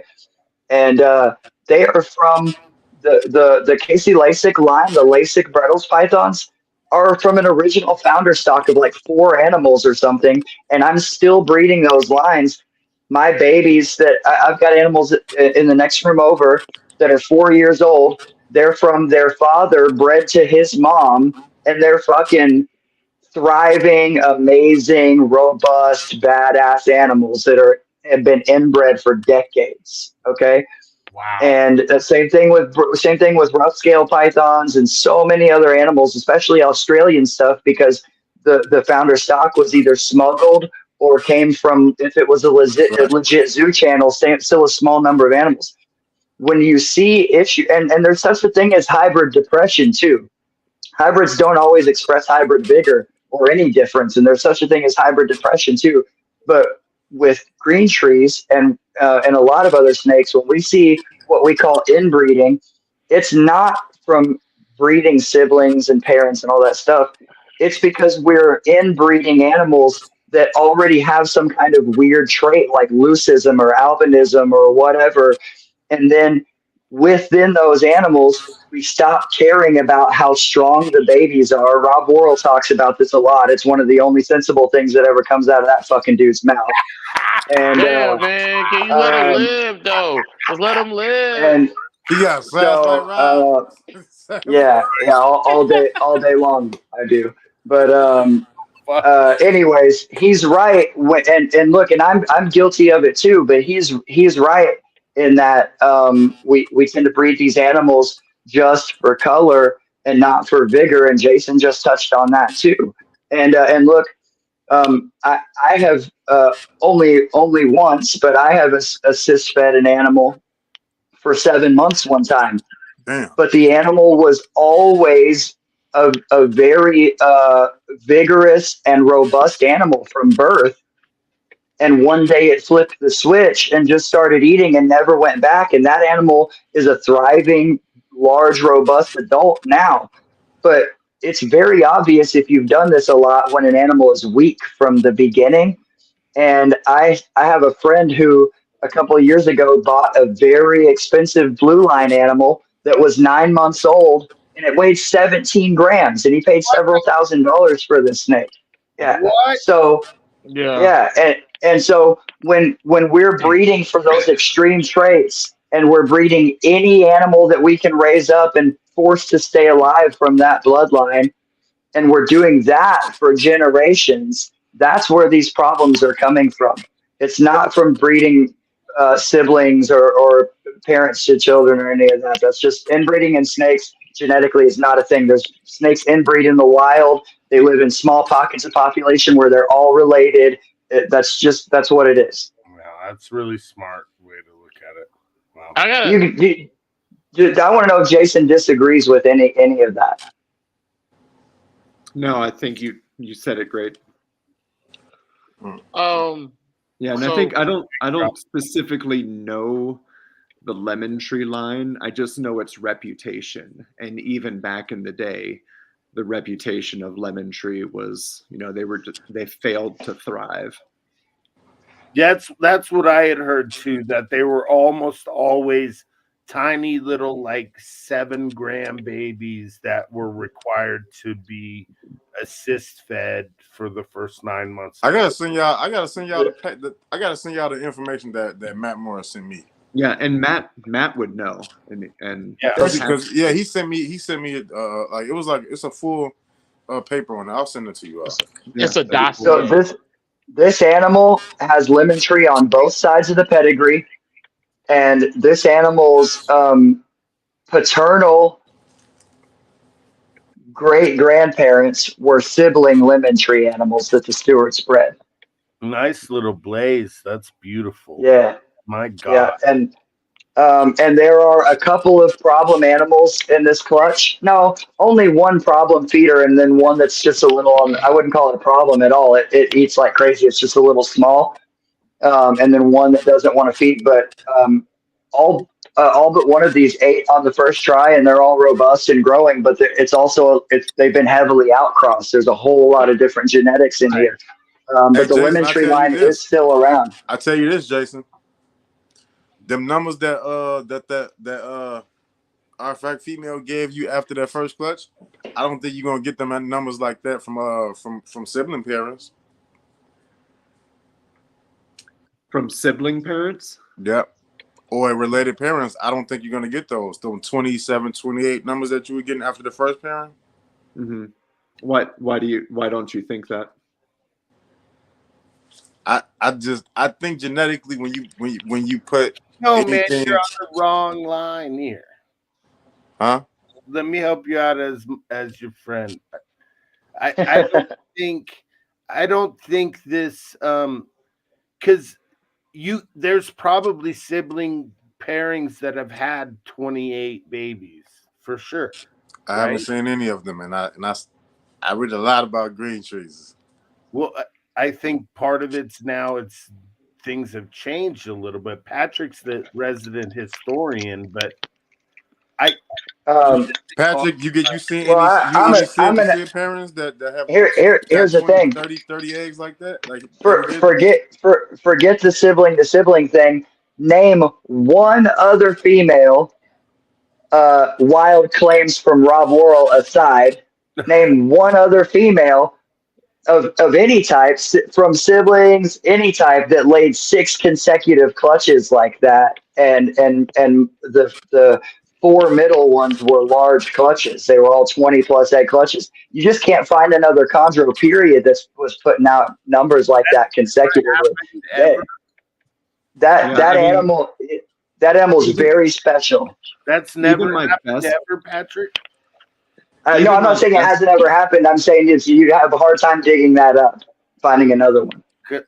So, but hold on, how you gonna take out the man who did that multiple times? That ain't fair. Yeah, What do you mean? But see, No, that's because Rob did that multiple times with animals that. I want to hear what Jason has said before I talk more shit about Rob Worrell. Yeah. But that's one female that did that. No, I've bred One. dozens of females and produced a lot of clutches. And I think maybe, I don't think I had another clutch that was even 20 eggs in all my years. Most of my clutches, they sit right around 12 eggs. Yeah, and I get 12 to 18. Yeah, I mean, and that would be remarkable. I had some 16s, but I'd say right around 12. So Yep. I don't think there's any data to even support an argument about sibling pairings or anything. There's just big clutches like that are really uncommon. Have you ever did a sample sibling pairing, size? Jason? Pardon? Have you ever did a sibling pairing? Let's see. Not of chondros, no. Just king snake. So I got a question while we got all you guys here. With Ryan, Jason, Pat, like from Bushmaster, can you guys tell us, mostly from Ryan's point of view, can you guys tell us about more of like the very, very abnormal looking animals that came from Bushmaster over the years? Well, I mean, I've seen so many snakes that I don't have, but every time I had an opportunity to buy the weirdest looking ones, I bought them. There was a lot of Meroki Biox, there was a lot of Aru Biox, there was the arfak, so if I saw 50 Biox come in and 30 Aru come in and only 4 of whatever it was. There was Wamena, we got Laras back in the day. That was one of those that if they were red, we called them Wamena, and if they were yellow, we called them Lara. Yeah. So that was similar with the Cyclops Jaya and the Arfak thing too. So yeah, really, I mean, over the time, like even the snakes I've sold you guys, like you mention it and I'm like, I don't remember because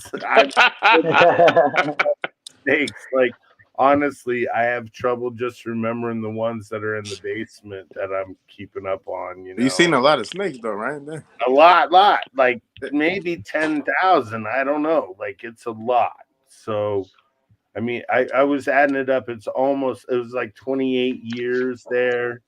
Early on, it was a shipment every 2 weeks, guaranteed. We were getting 1,000 chondros a shipment there for a while, from like, March to September to March.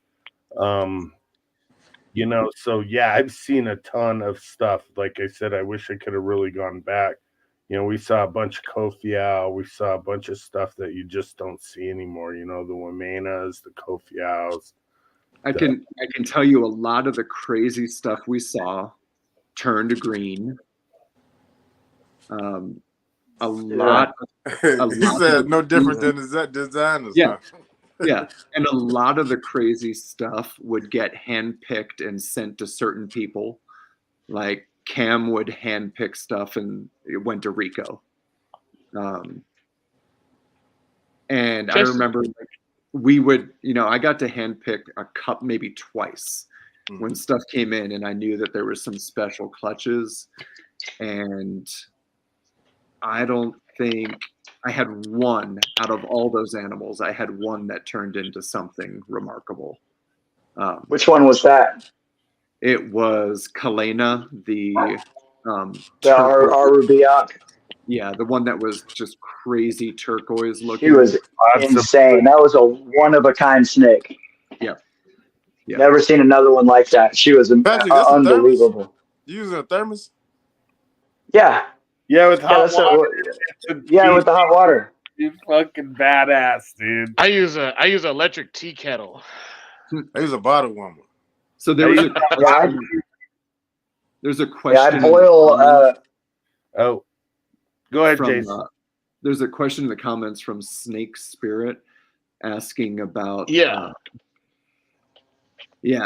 saying that animals don't respond to unnatural prey items or in fact weak. Now I agree with the underlying statement there. Like, chondros don't eat rodents in the wild. Clearly we are domesticating them. Like we are favoring the chondros that will easily eat rodents in captivity. Yeah. I mean, we have all kinds of documented evidence of them eating insects and Lizard eaters specifically in the wild. So yeah, I mean, I selected for ones that readily ate rodents, and as the years went on, I became far more aggressive in weaning out the ones that were a pain in my ass.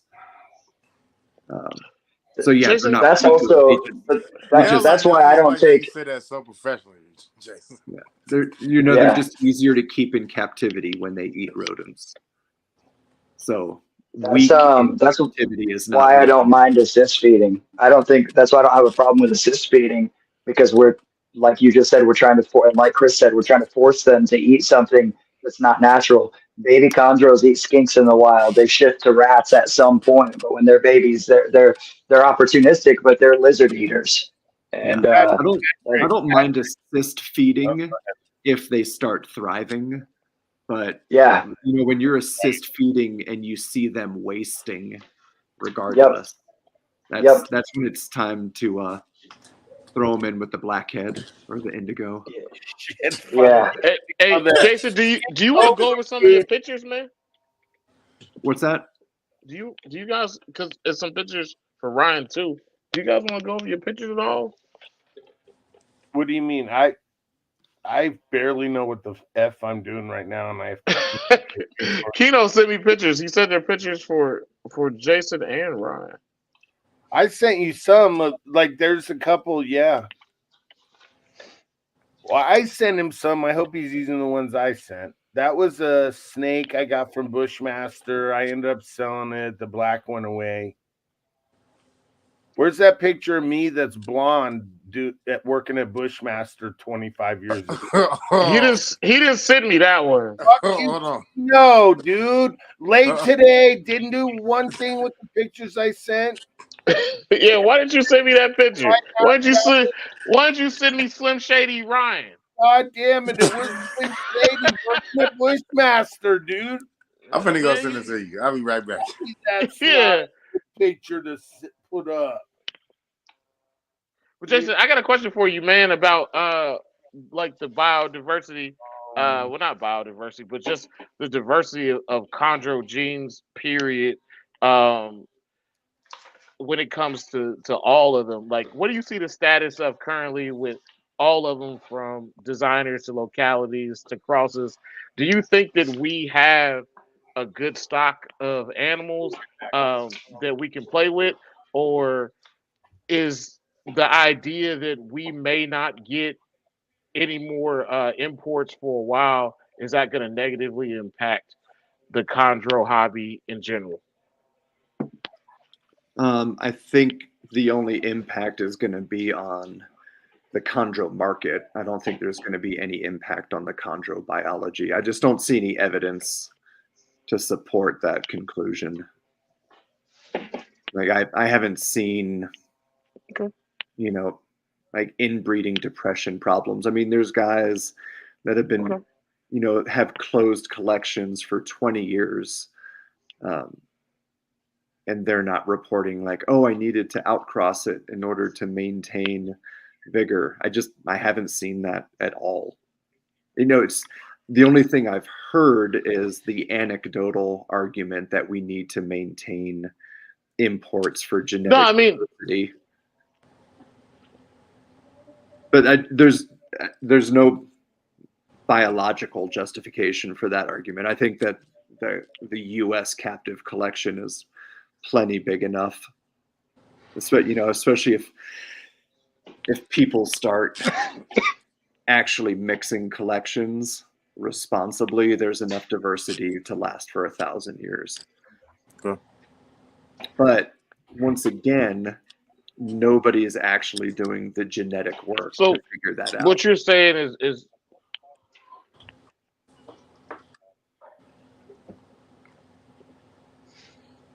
well, how do we get to the point of getting this? Where the hell? Oh, Where did Travis go? did we lose him? Travis disappeared. Probably got kicked off stream. Yeah, but so what do you mean by doing the work genetically, Jason? Explain that a little bit more. Well, in order to estimate minimum viable population and inbreeding depression, you actually have to sequence the snakes and figure out how much genetic diversity they have.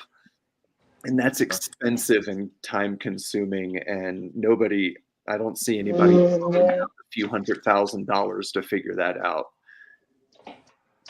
That sounds like a science experiment.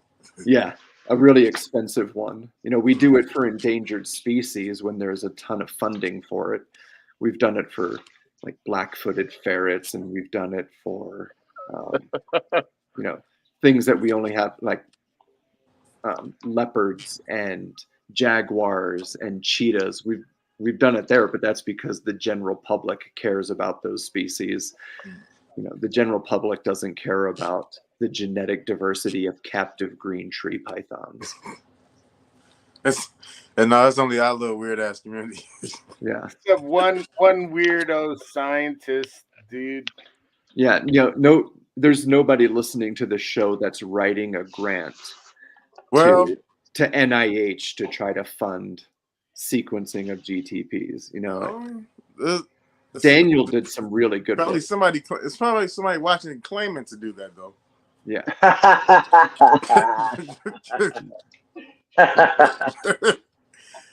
Daniel did some great work actually looking at genetic markers. You talking about the tooth? Yeah.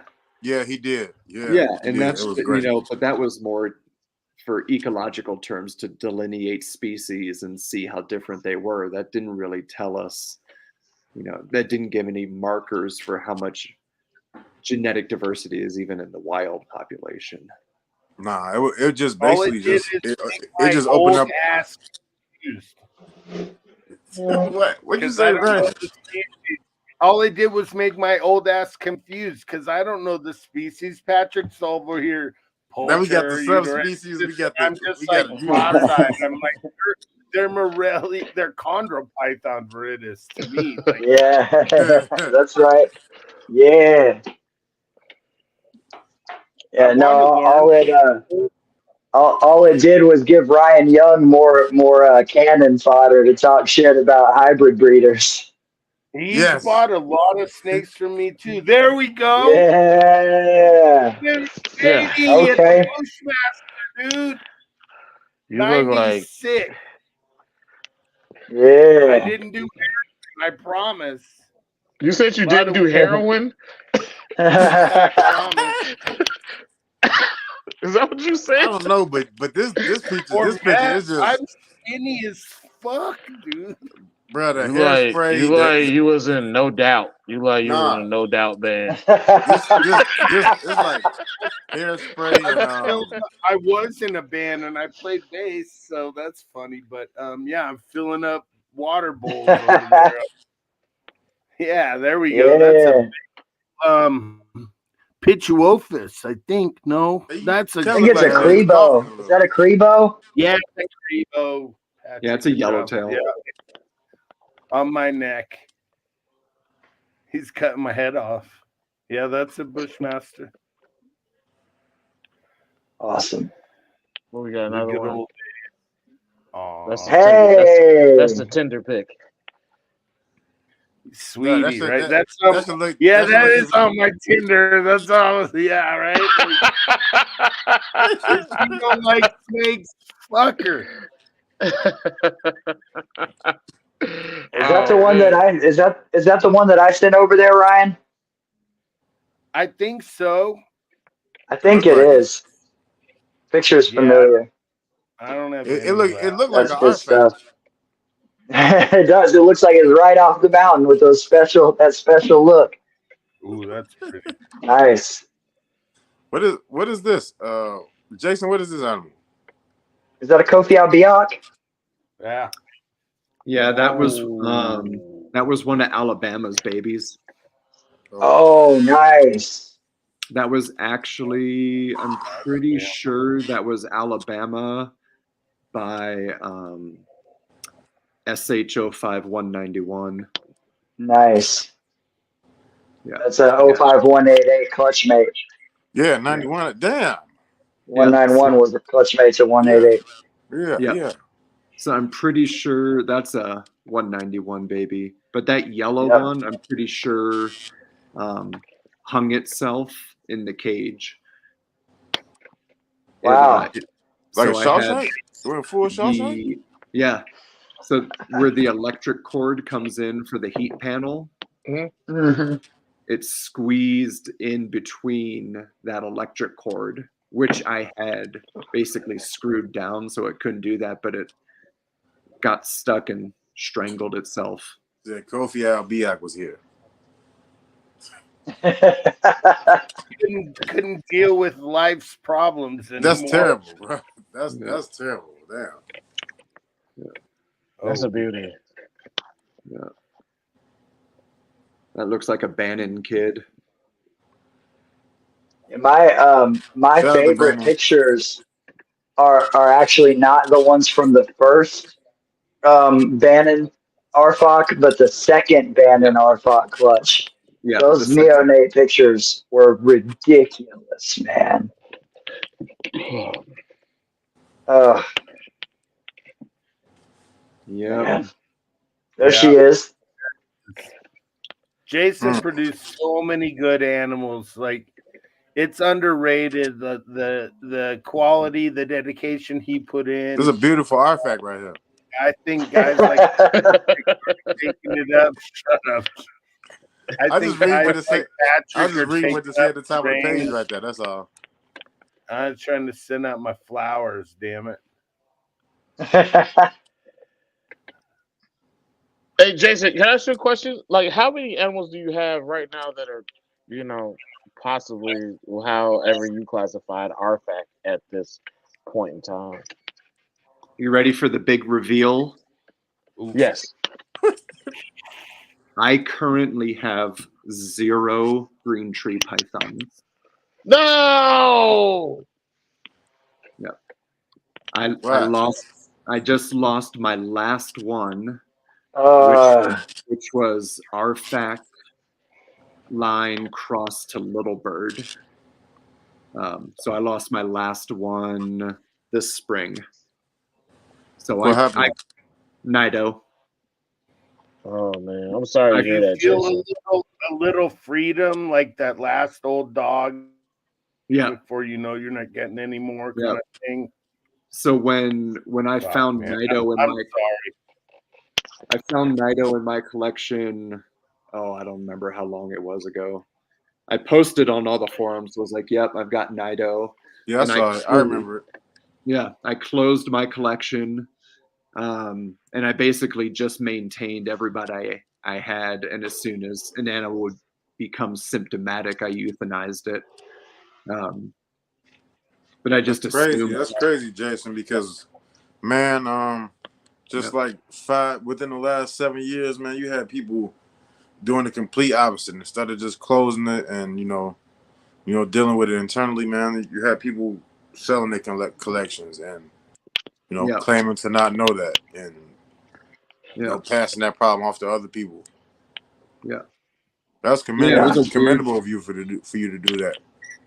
It was a weird time because when I started, we just assumed that RIs were part of having green trees, and we were just throwing every antibiotic, including human antibiotics at RIs, and shit just kept random. We just said, oh, it's just green trees. Green trees just roll. That's what they do. Yeah. Yeah, to see it's actually been a really positive shift, I would say, in captive husbandry of green trees. The fact that we can diagnose Nido now. Yeah. What year was if you remember, what year did you first start seeing those symptoms? Oh, from the I would say, I mean, our eyes were kind of always around in green trees. But it wasn't until maybe 10 years ago. 10 years ago, I brought 2 animals in on breeding loans. And Damn. they just didn't really adjust. I had them in quarantine. They eventually took a meal or two, but they never really adjusted. They were both males. One was a purchase. It was a pure Manokwari, captive bred. And then another one was a designer. Oh, no, it wasn't. They were both, one was a red Manokwari and one was a yellow Manokwari. Both from private collections, both U.S. captive bred. Brought them in, kept them in quarantine. They eventually kind of settled in, ate a couple of meals. I moved them in. And then within years, like each year, just exponential decline of the collection. And that's about the time that we're like, hey, you can actually test for this Nido thing. And then it all started making sense. Once we realized what the symptoms were, what the pathology was, we're like, oh, this is what's been going on in chondros for, since the beginning. Those animals you when you took them in your collection, they were adults? One was about 18 months old. It had already turned, so it was already green. And then the other one was a 3-year-old male. Damn. Jason, I have a question on this topic. I think a lot of the vectoring back in those days was you'd offer a rodent to someone and they wouldn't take it, so then you'd feed it to someone else. And I think a lot of that happened in those days from that activity that we weren't really kind of aware that it could be so devastating. And I'm curious like you bump the snake on the face with the mouse, it doesn't eat it, you move on to the next snake. Yeah. Right. And it opens its mouth and puts the mouth on the rodent, but it doesn't do anything. But it strikes and not grab. Next. Right. There wasn't a whole lot of social distancing spreading then. by saliva. Yeah. Yeah. I have saliva is probably I have a friend who offered a fuzzy to a squam, and it bit it and then let go and didn't take it, and he dropped it back in the bucket with all the other thawed out fuzzies and floating in water, and that squam refused that meal because it had paramyxovirus, that's one of the first symptoms is they start refusing, and he subsequently lost 31 animals from doing that. And he fed the other babies. Because he dropped that one, and now that one fuzzy didn't infect 31 animals. It infected a few, which then went on, and there's an important comment I'd like to make on that in that regard is that it's actually a little bit dangerous to blame nidovirus for all of the problems that chondros used to have, and also dangerous to there's this thing now where people get one nido test on a chondro and assume it doesn't need quarantine, or that means that it doesn't have nidovirus, or that test. I can tell you with 100% surety that paramyxovirus, for example, will burn through your vipers really fast. But I had a paramyxo outbreak in one rack, and what I did was just move the rack into a separate space. And I'm like, well, I'm just going to neglect these animals for a while, meaning give them water and see what dies because it's hard to test for it. And all the squams die really fast, but the Brettles pythons, um, three of them died fast, and one of them actually had a latent paramyxovirus for months before it rolled.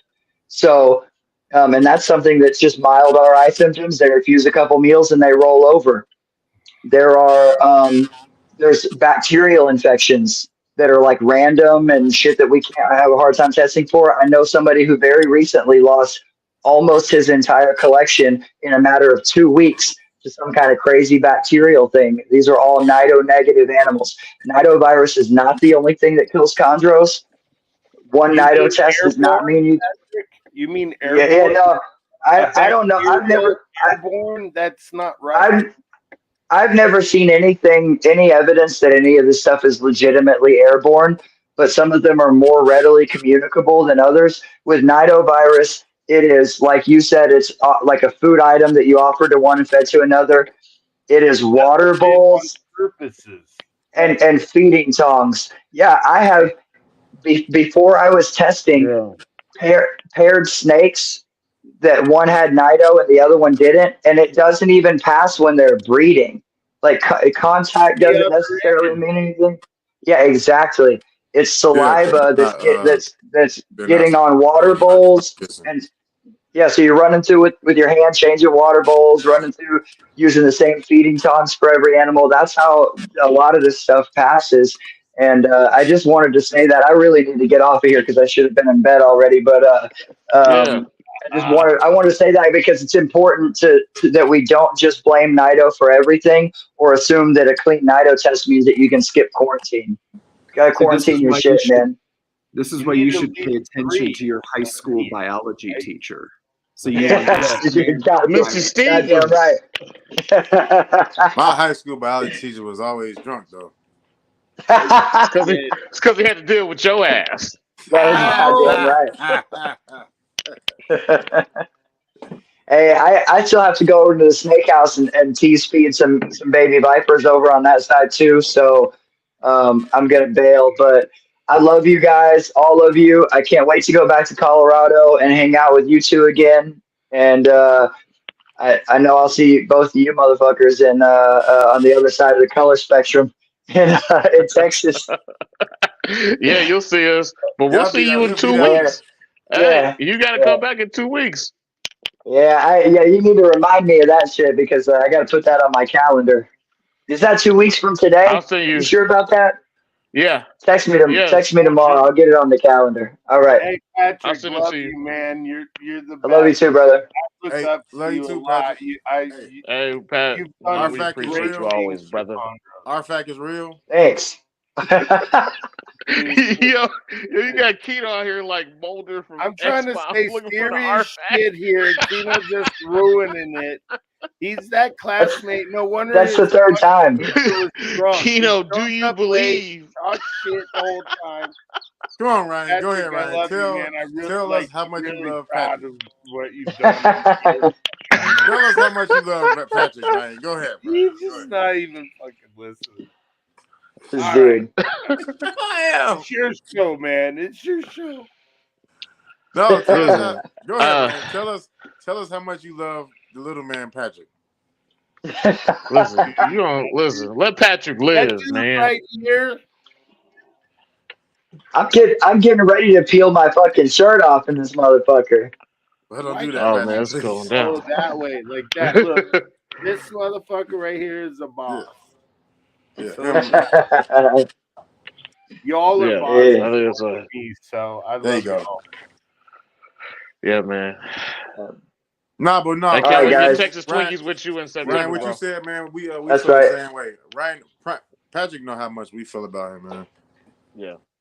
No, it's my time to be a guest, so I gotta say my shit.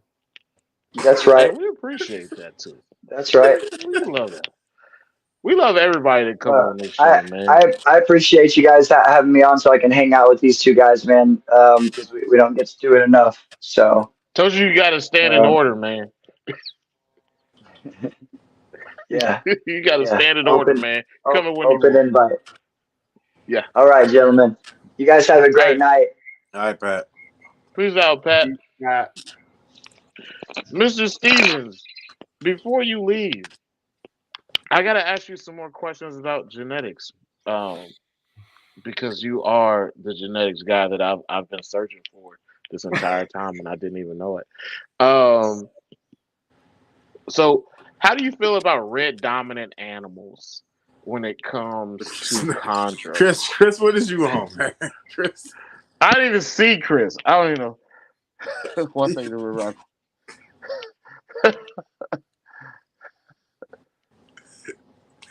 Chris is a fool, man. The only thing I see for Chris is he said something about quarantine. No, And peace, Patrick. he is acting a fool.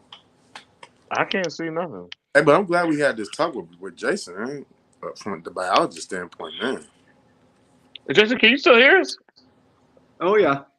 Oh, so I got a question about red dominant animals.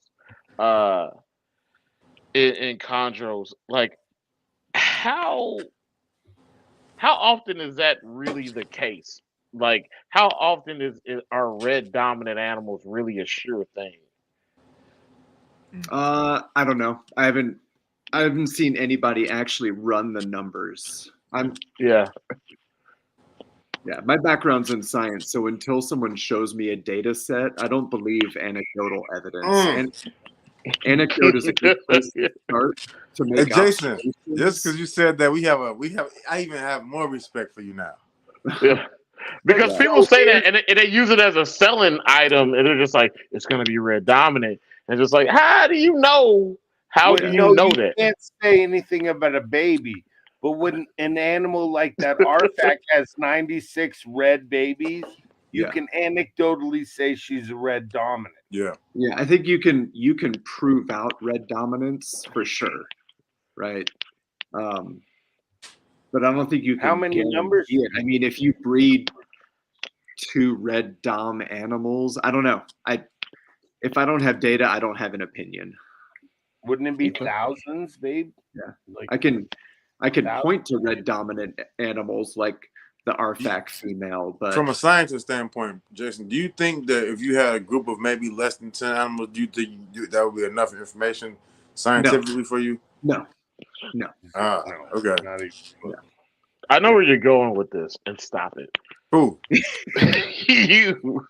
No, I'm talking to Jason from a pure science standpoint because we got a biologist on, somebody whose background is science. So I want to ask some science questions. I know what you're talking We're about. talking about your clutch, right?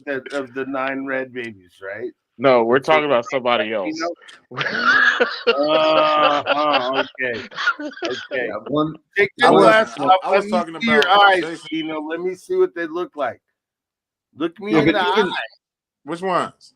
I mean, we've even seen there was a discussion on 9 MGF is a nice. long time ago where someone had what they thought was a red dom animal, and on the third clutch it threw 1 yellow.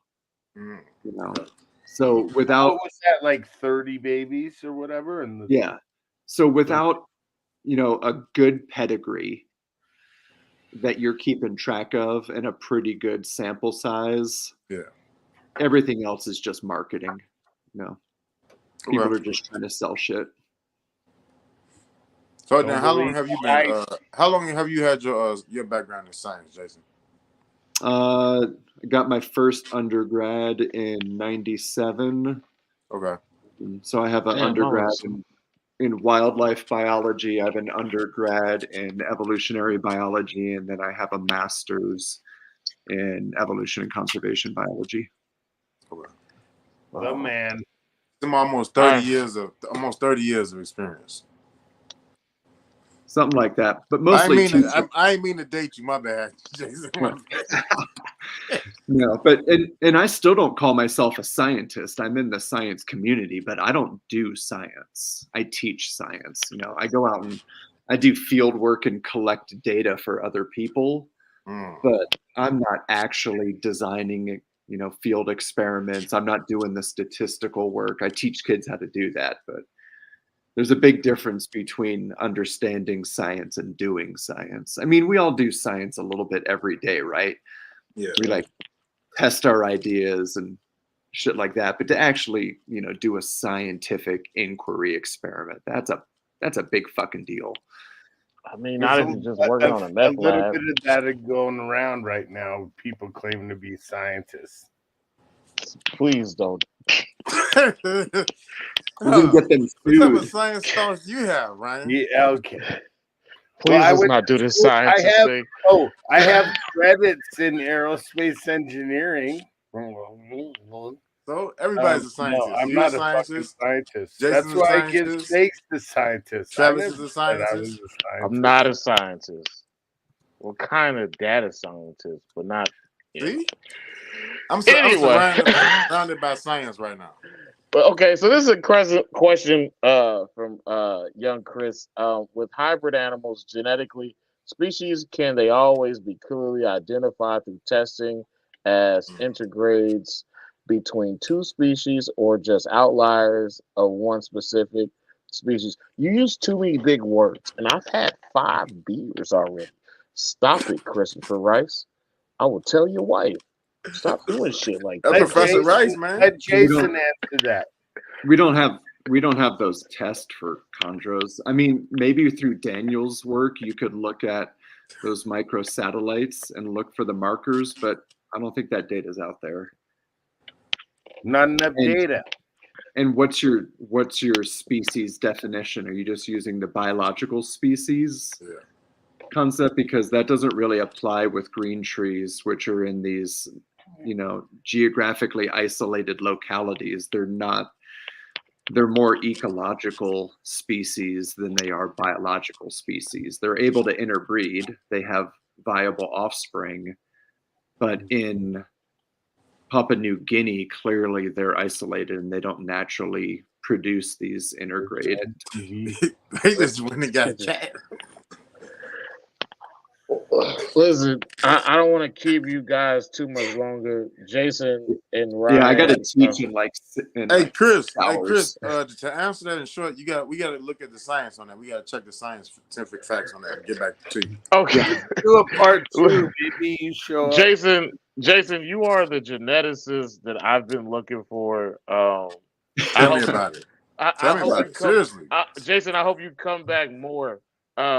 Ryan, I need you guys to come back more. I have a load of locality questions that I didn't get to because we started arguing about arfaks and things, and well, when you throw the legend Patrick on, that takes a whole nother hour. This should have been a special 3-hour show when you throw fucking late Keno and Patrick.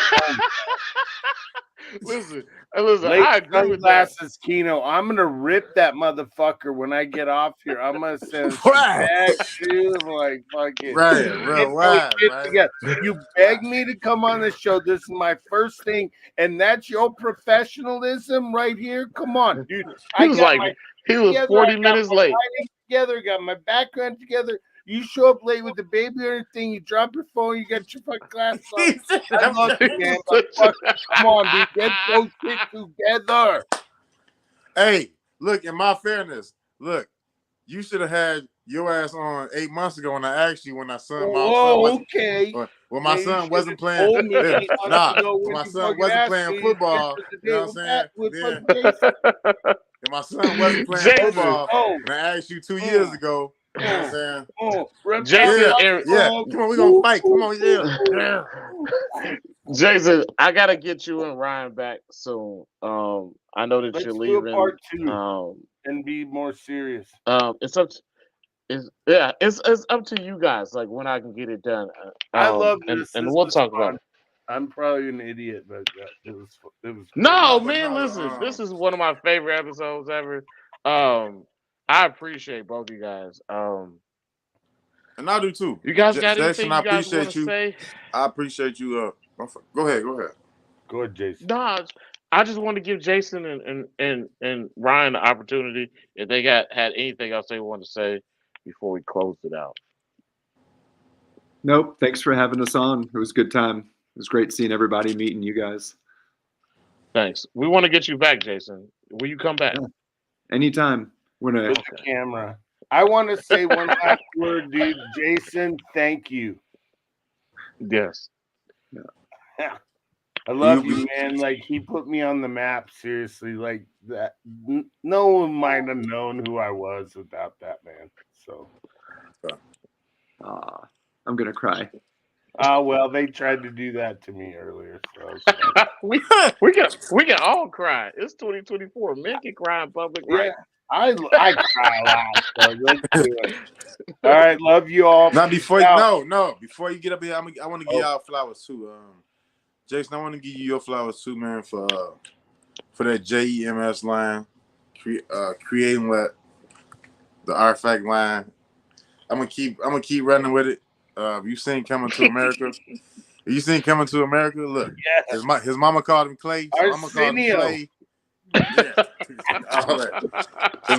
His mama called him arfak, so I'm gonna call these arfaks. That's right. Ryan called him arfak, so I called him arfak. Ryan called them arfaks. Ryan,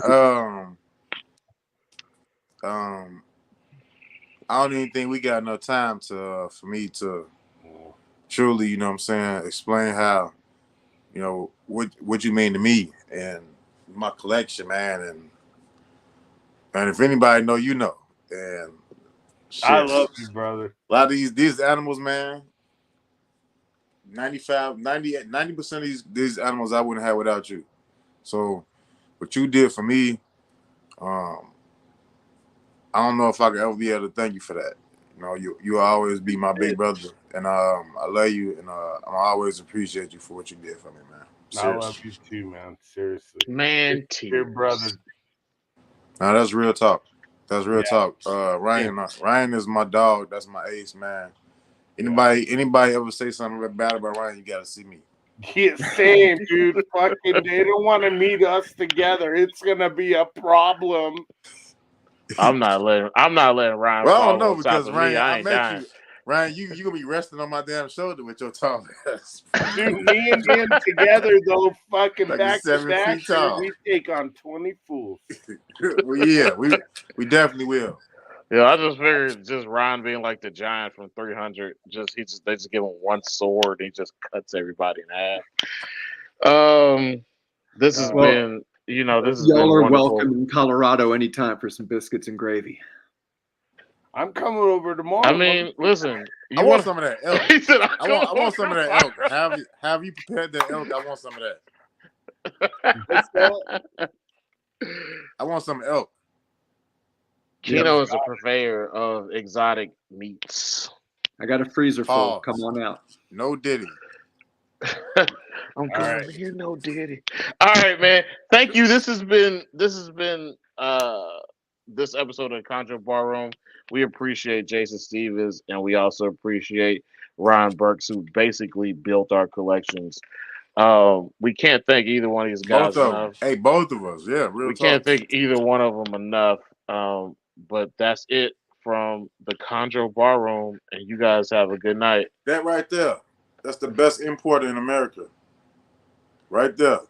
The GOAT. Straight up. The GOAT of importing. Love you guys.